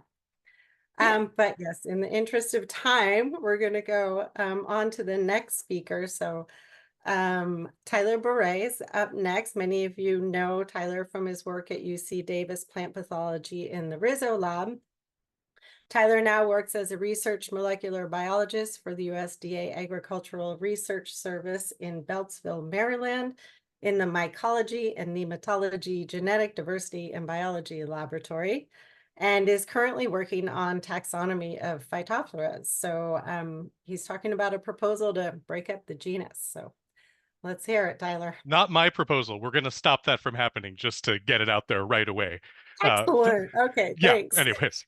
Thank you so much, Diana. And it's just really great to be here with CalPhytos, a group I really love and is close to my heart. And I promise I didn't put this picture in at the last minute, but I'm coming out here from the land of the Potomac, where despite a whole range of pests and pathogens, our sycamores seem to be doing pretty well.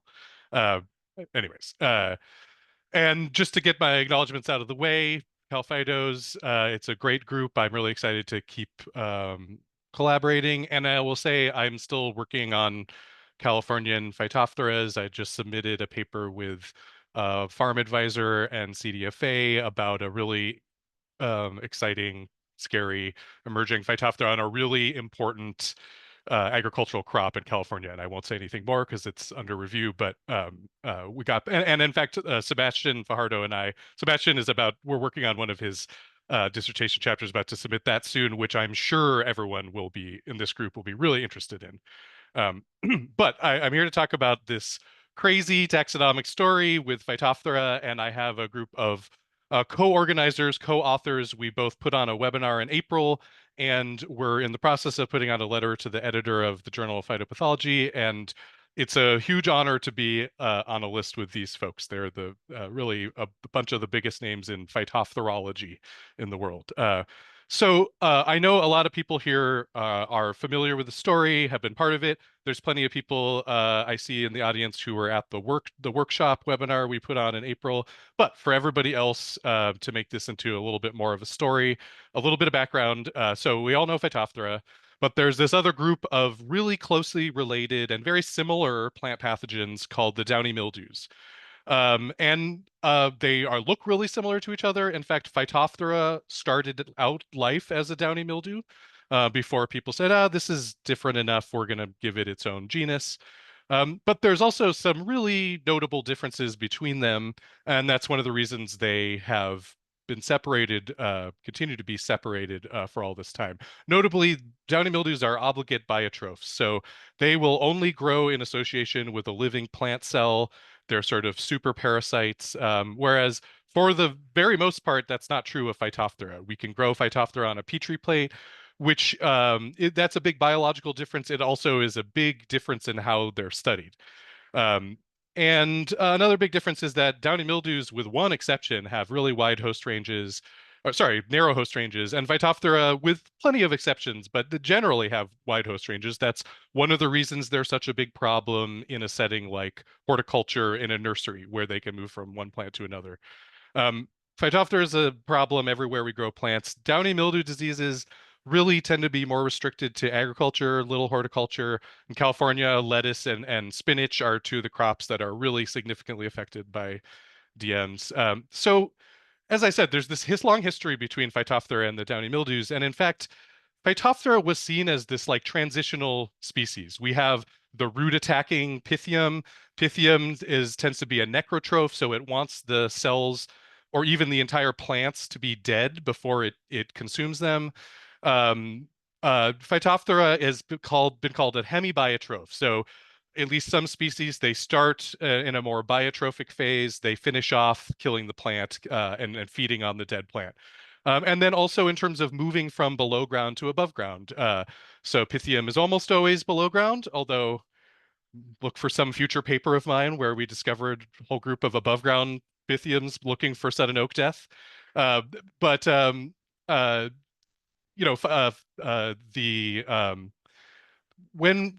the going theories through the 20th century, this is a phylogeny from the 70s. So prior to any molecular data, this is just sort of laying down a theory where Phytophthora, essentially the downy mildews came there, they came from Phytophthora, which is this transitional genus.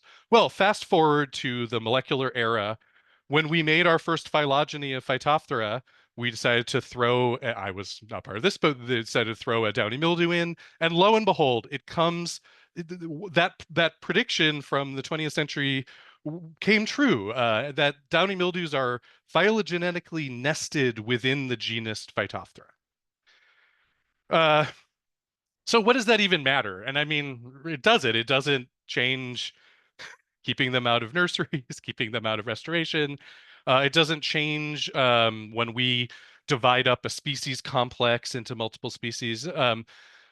But systematists, taxonomists, one group of them, but a very prominent group of them, sees this as a problem. And so just to explain this a little more, in this example, A would be Phytophthora, B would be downy mildews. And, sometimes one group gives rise to another group. In this case, A would be considered paraphyletic. If you're a cladist, that is a problem, and you have to fix it. And there's only two solutions to that problem. You got to change the B into A, so that would mean making all downy mildews into Phytophthora species, or you divide up Phytophthora into multiple genera and thus render it quote unquote monophyletic. Another alternative is you could just say, what's the big deal? Sometimes one group gives rise to another, and you could just decide that I want to show this evolution pattern in a different way. So despite their real prominence in the systematic world, there's plenty of criticism that's been laid to these cladists, and they came to prominence in the 60s and 70s. But here we have Ernst Mayr, one of the greatest biologists of all time, saying, look, if something gave rise, if taxon A gave rise to taxon B, what does taxon B have anything to do with taxon A? If taxon B has sort of emancipated itself from taxon A and is a distinct thing, then what's the problem? So this is an issue we've been dealing with in the Phytophthora community for a while. We've known Phytophthora has been paraphyletic, even though no one within the community decided they wanted to break it up. There have been people outside of the community threatening to do this. So there was a paper that was published in 2022 kind of saying, hey, don't do this. Phytophthora is a cohesive thing. There's no need to divide it up. We as phytophthorologists want to keep it this way. And there's a story related to CalPhytos here. So Clive Brazier, the first author of this paper, I think it was in 2022, came and gave a talk about this paper to CalPhytos. And it was during that talk, the Nick Grunwald of Oregon State and also ARS, my organization, were giving talks, and I was in the peanut gallery. And it sort of came, I asked Clive, okay, well, you published this paper. People are still working on dividing up Phytophthora. What are we going to do about it? And Clive kind of didn't have a good answer. Nick was really motivated, and that ended up being kind of the next step. So before the next step from the Phytophthora community, we had the broadside from the downy mildew person. So we have Marco Tines, a German researcher. Without question, he's the most prominent oomycete systematist in the world. And he's been talking about doing this for a long time. And in 2023, just about a year ago, last November, he did it. He published a paper proposing to break up Phytophthora. He took one clade 4, and gave an resurrected old name, Piranophythora, real terrible name, and said everything clade 4 is Piranophythora. So the process was started. And one really important step here was that Nick Grunwald at the time was president of the American Phytopathological Society. We were, as a group, deciding how are we going to respond, right? We need to respond as quickly as we can. We had been thinking we would wait until this International Mycological Congress last August in the Netherlands, but we all decided that was too long. And so Nick, being president of APS, said APS, American Phytopathological Society, has the resources to make this into like a webinar workshop. And so that's exactly what we did. In April, we put on this amazing workshop, really as a response to this proposal to break up Phytophthora, but it took on, we hadn't had this Phytophthora specific meeting for decades. It was a really, really positive, successful meeting on all accounts. And what's really great is it was a pay meeting, but we have almost all of the talks are available on this website here, and will be indefinitely. They're all the talks are up there for everyone to check out. Just this crowd, a couple I want to highlight. Heather Martin of the CDFA gave a great talk as our sort of regulator perspective. And that talk was a lot about how CDFA comes up with these letter grade pest ratings for emerging pathogens, any pathogens and pests in California. Really interesting and insightful. And, CalPhytos has been participating as a group in those pest ratings for a while now. So anyone who's interested in that, I highly recommend it. Susan Frankel gave an amazing talk, as per the usual, but it's a really great talk. I highly recommend it. There's another great talk by Andre Drenth of University of Queensland that reminded me of a great phytosphere talk with lots of sick plants and really telling a great, compelling story with pictures. But he's in Queensland. It was all from tropical crops and Papua New Guinea and Northern Australia. It was great. Okay, so we had this webinar. At the end of the webinar, we asked everybody, if you would like to, please vote. You can either vote to keep the genus the way it is, you can vote to say that you like that it's being broken up, or you can abstain. Nobody voted that they wanted to break it up. 2 people voted to abstain, and everybody else said, yeah, we do not want to break Phytophthora up. Keep it the way it is. And so that was very positive and encouraging. The next step is we need to submit an article, a letter to the editor article to any journal, but we're choosing, it's supposed to be a prominent journal. So that's what we're up to right now. And the draft, we worked on it all summer. It's now out to all the co-authors. So all those people at the workshop who voted, we also asked them, would you like to be co-author of a big letter to the editor saying exactly this? And most of them said yes. So just last week, we sent the draft out to all the co-authors. Everybody's looking at it. And so we will submit it pretty soon. And that's the next step.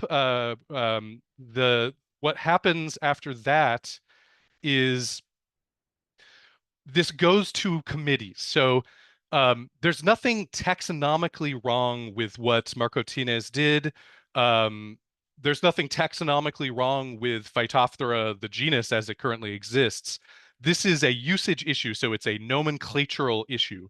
And there are nomenclatural committees that exist within the taxonomic framework. And so this is going to go to a nomenclatural committee to be debated and voted on. And I will keep everyone up to breast about that. That's probably going to take a little while to work through the process. These committees don't meet very often, but I am cautiously optimistic we are going to be able to save Phytophthora. And that makes me really happy because, that was my last slide. Because for reasons that I won't get into, because I'm sure I'm over time, but the workshop does a great job. The webinar just does a great job of outlining it would not be a good idea. It's totally unnecessary to break up this genus. So that's it. I'm happy to take any questions if I have time. Tyler, thank you so much for that talk and also for that effort, because as not being a plant pathologist, I'm like, oh my gosh, please don't give us another one to try to keep track of. So thank you very much for that. And I do think in the interest of time, we'll move on to our next speaker, which we've already had some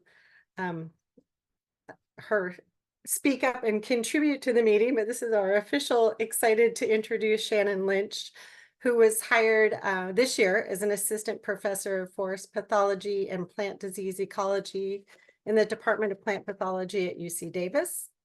And Shannon's going to tell us a little bit about her background and interests. And then Janelle will be back to help lead a discussion of the proposed new restoration plant health program at UC Davis. So welcome back, Shannon. Thank you so much. Hi, everybody. I am just here to introduce myself to you all. Thank you so much for having me. My name is Shannon Lynch. I am a new faculty in the plant pathology department at UC Davis, and I started out actually studying sudden oak death back in 2001 when I was a technician working for Dave Rizzo. So my roots at UC Davis go pretty far back, and that was my foray into forest pathology. And then I went down to Southern California at UC Riverside, where I continued working on oak diseases down there and described and identified new species of oaks, new pathogens of oak species in Southern California that were associated with declining oaks in areas that were overlapping and not overlapping with gold-spotted oak borer. And then the invasive shot hole borer situation kind of blew up, and that became actually the topic of my dissertation. So I did my PhD work on invasive shot hole borer. And after that, I went on to accept a faculty position at SUNY College of Environmental Science and Forestry in Syracuse, New York. I was there for 2 years, and then now I am back here at UC Davis, and I'm really happy to be back as a forest pathologist and plant disease ecologist. And I am, in addition to just, making invasive shot hole borer research kind of central to my program, I'm also working with Ted Zwicky and hoping to get, some funding to do some Phytophthora work on the ion manzanita, to restore, not restore, but to, hopefully not have to restore ion manzanita in Amador County. And I'm also working with Susan Frankel and Janelle Hillman to strengthen UC Davis's restoration plant health activities in wildlands under a restoration plant health program. And so that's just a little bit about me. And that's really all I have to say. I'm just really happy to be here and looking forward to working with all of you. So thank you. Thanks, Shannon. Hello again, everyone. Thanks for being with us this afternoon through all these really inspiring presentations and all the great work that everyone is doing. I am going to kick off our discussion on a new program at UC Davis, Restoration Plant Health, with a few slides. Let me see if is this working for everybody? I'm going to say yes. So Yes. this is just a, a way to introduce the topic and also show you some really beautiful native plant flower pictures as well. So the proposed restoration plant health program at UC Davis, this is an idea that Susan Frankel and I have been thinking about for the past few years, and we're really excited to bring it to you all today and get your feedback. So there's just been so much emphasis at CalPhytos with the AIR program, and it was great to hear the update from Joanna and Dean on all the amazing work that AIR has been doing. And kudos to all the native plant nurseries who have really stepped up. I know it has not been easy, but having no introduced Phytophthora in the nursery and in wildlands is just an amazing, wonderful record for us going forward.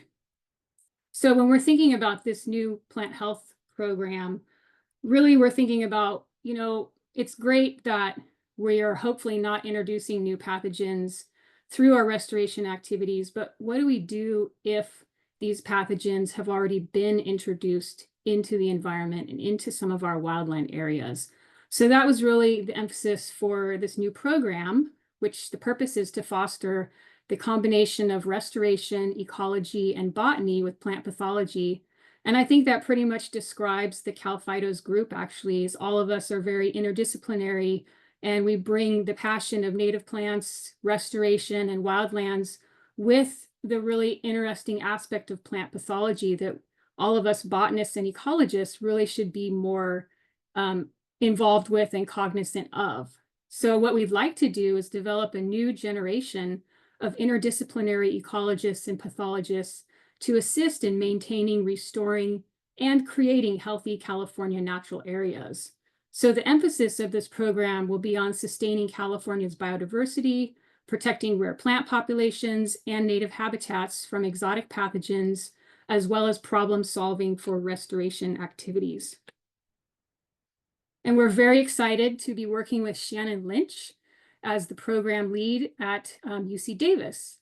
And we're kicking off the program with funding from Valley Water and the U.S. Forest Service, as well as SFPUC. And if you'd all like to become involved, please do reach out to myself or to Susan Frankel as well. We'd love to get your support. So this is just some of our possible ideas. The plan really is to start with a graduate student project to investigate a problem related to restoration plant health. One suggestion for their research is to develop recommendations for soil sampling to determine if pathogens are present in soil stockpiles for large construction projects. So we know that we can bait roots of symptomatic or non-symptomatic plants, but if you just have a pile of soil with no roots, how do we know if there's a mix of potentially contaminated and non-contaminated soil, what the potential impact of that soil pile moving through the environment would be? So that's one possible project that we're looking at. Another one could be continuing to test California native susceptibility to Phytophthora and other pathogens. And the last one kind of gets to what Shannon Lynch was mentioning with Ione manzanita, which is being decimated by Phytophthora cinnamomii. So are there, quote, immunity genes for rare and endangered plants or pathogen resistance in critically endangered populations? This is pretty important when we have critically rare plants in few populations. So now we'd love to have any feedback and input from you. And we would like to ask you, what problems do you face regarding restoration plant health? Do you have any research needs? Examples could include monitoring, ecology, management of restoration projects, proposed projects at the urban wildland interface, or really any aspect at all of restoration. So I'd like to open it up, and you can either put comments or questions in the chat, or you can reach out to us and raise your hand, or even just start speaking. This is pretty informal at this point.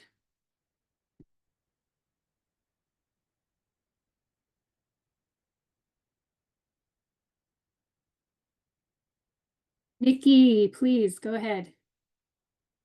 Hi. Yeah, so thanks for sharing about this new program. That is so cool.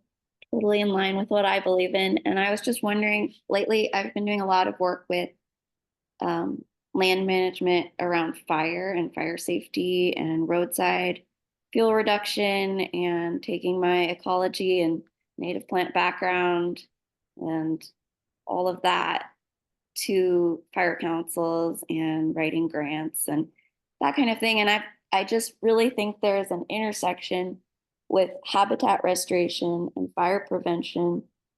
And it would be really cool to connect those two big groups, because I see a lot of these big funds and projects with fuel reduction potentially being really valuable for helping the forests be more healthy if you target the right species for removal and you have the right timing and you have the right techniques with equipment. Because sometimes I've seen it where large equipment comes in to pretty untouched habitats that definitely need some kind of disturbance, like we all know, but also are really at risk for having, soil on excavators or masticators or invasive plants introduced.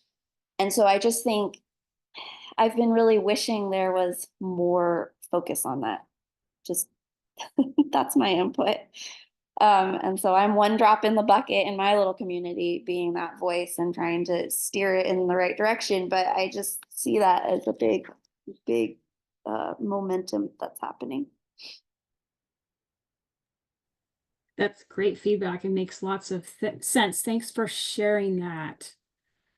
I'm going to go to, let's see, Tyler in the chat says, yes, it might be a wild goose chase to look at resistance genes. True, but I think it's still an idea worth pursuing if we have species that are potentially going to be going extinct in their native range. Oh, these are going too quickly. Okay, commercially available pasteurized potting soil. I think that is super important. And I know that that's something that is a sticking point in restoration nurseries, with the challenges with creating your own pasteurized potting soil and there not being a commercially available source. I completely agree with that. And I'm wondering if Diana, do you have any updates on that, whether we're making any progress on commercially available pasteurized soil? Unfortunately, I don't have a great update on that front, besides the NORSDEC program that they do have their mobile pasteurizing setup. So that's the best we've got at the moment. I haven't convinced any soil providers to take on that task, which would be great for mulch also. I mean, I think they would have Yes. a lot of business if they did. Yeah, and I talked with a company, a software company recently at a meeting that I was, and they mentioned that they don't do that because they claim that all the components of their software is sterile. So like they will add another step to sterilize it or pasteurize it. But I'm also curious to reach out to some more companies to see if that can be something feasible, given though that I'm aware of that can be a limit on some of the nurseries to get involved in the AIR program. Yeah, actually, I was thinking, Joanna, of you're doing those great diagnostic guides and also, for example, testing plants in the nursery, you've set up little guides on how to actually build the equipment and so forth. I wonder if we could do something similar for pasteurizing soil, although it does sound like it could be different for each nursery, but maybe a little how-to guide if you want to build your own pasteurizing unit. Yeah, and I know that in the Phytophthoras website have some resources regarding that. And we have been like reaching out to a nursery that have a quote simple setup to sterilize their soil and like sharing those resources with a new nursery. So definitely like sharing what different nurseries are doing is something that will be beneficial for everyone. And that's part of this like cost analysis that we're doing, that we're trying to accomplish, like say like under this setting that costs this much and offer those resources, but that's coming along. We're in the starting phase of that. Mia, I see that you have your hand up. Yeah, so I want to second the sentiment about having a commercial mulch and just assessing the risk of mulch in general, because it's very hard to produce clean mulch.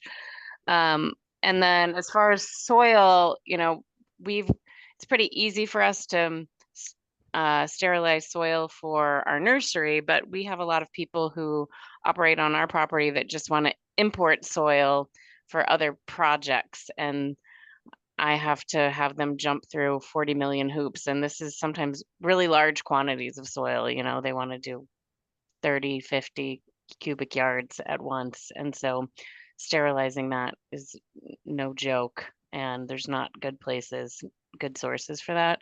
And then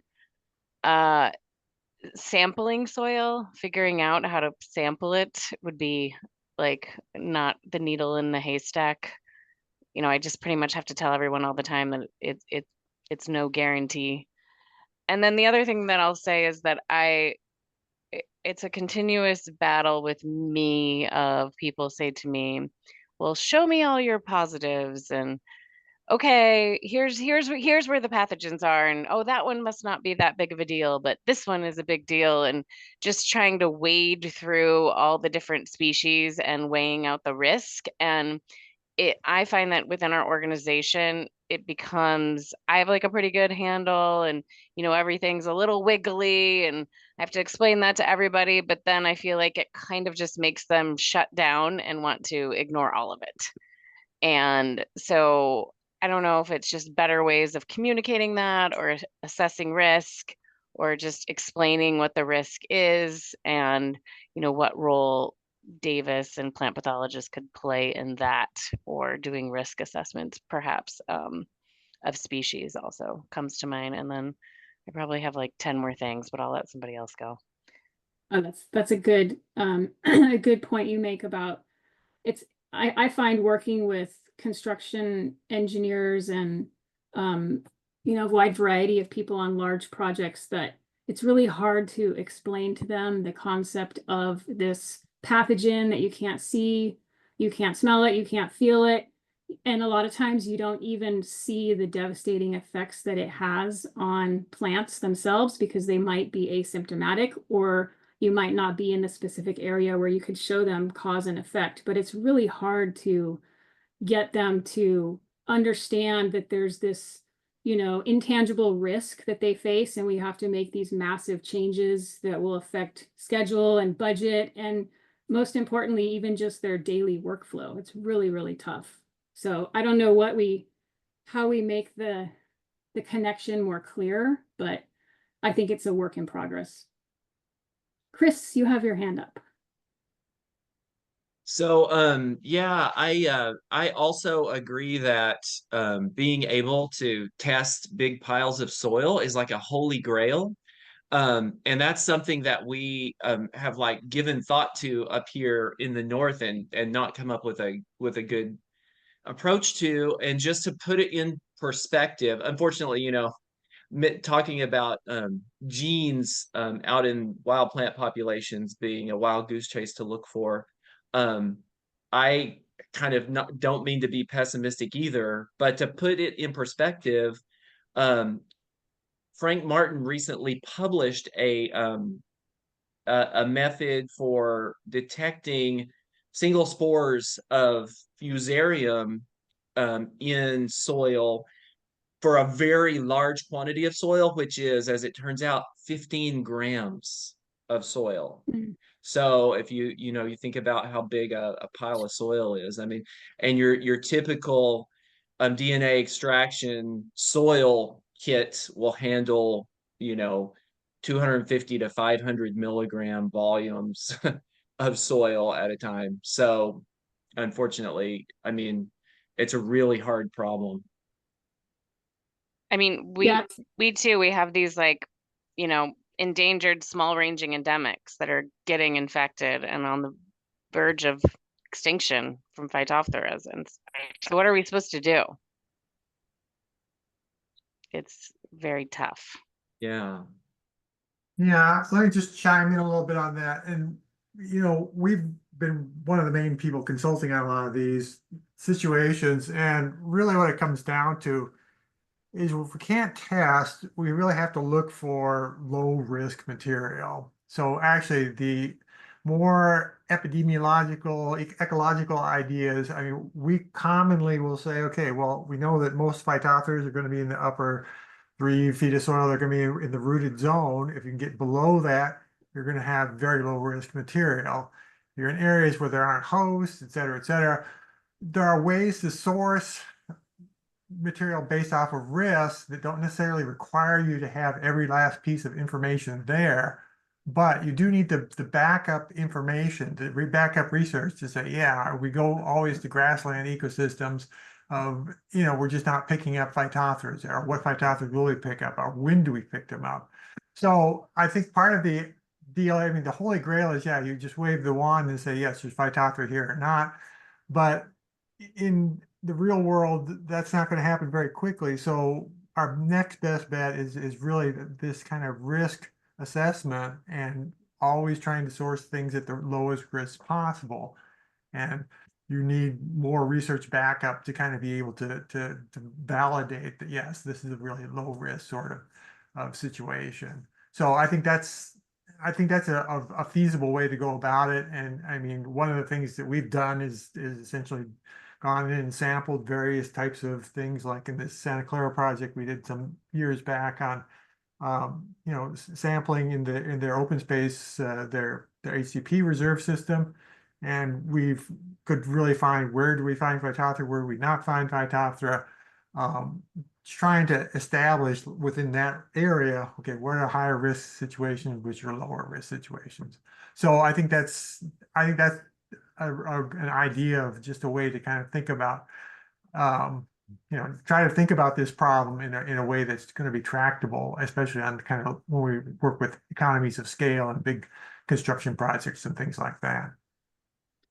I think part of the problem is that when you have these large construction projects, they need all the soil and all the fill, and they often don't even have enough. So it might be a mixture within that big pile of high risk and low risk sources, but they're still going to want to use it all. And if you say no, they're going to do it anyways. And then if you say cap it, then they're just going to find something from off-site that might be another unknown source. So it's hard to explain to engineers what the risk level is. You have this massive pile of soil. So, is it bad, how bad is it? You know, and all we can say is, well, there's this intangible risk, but there's not really a way to prove to them, like on some more tangible basis, what the level of risk is, at which point everyone could decide, is that level of risk acceptable? Right, but just kind of going into that, I mean, one of the ideas is we don't actually know that much about, okay, we know that we can, Phytophthora propagules can persist for long periods and things like dry soil in the lab or this, that, and the other thing.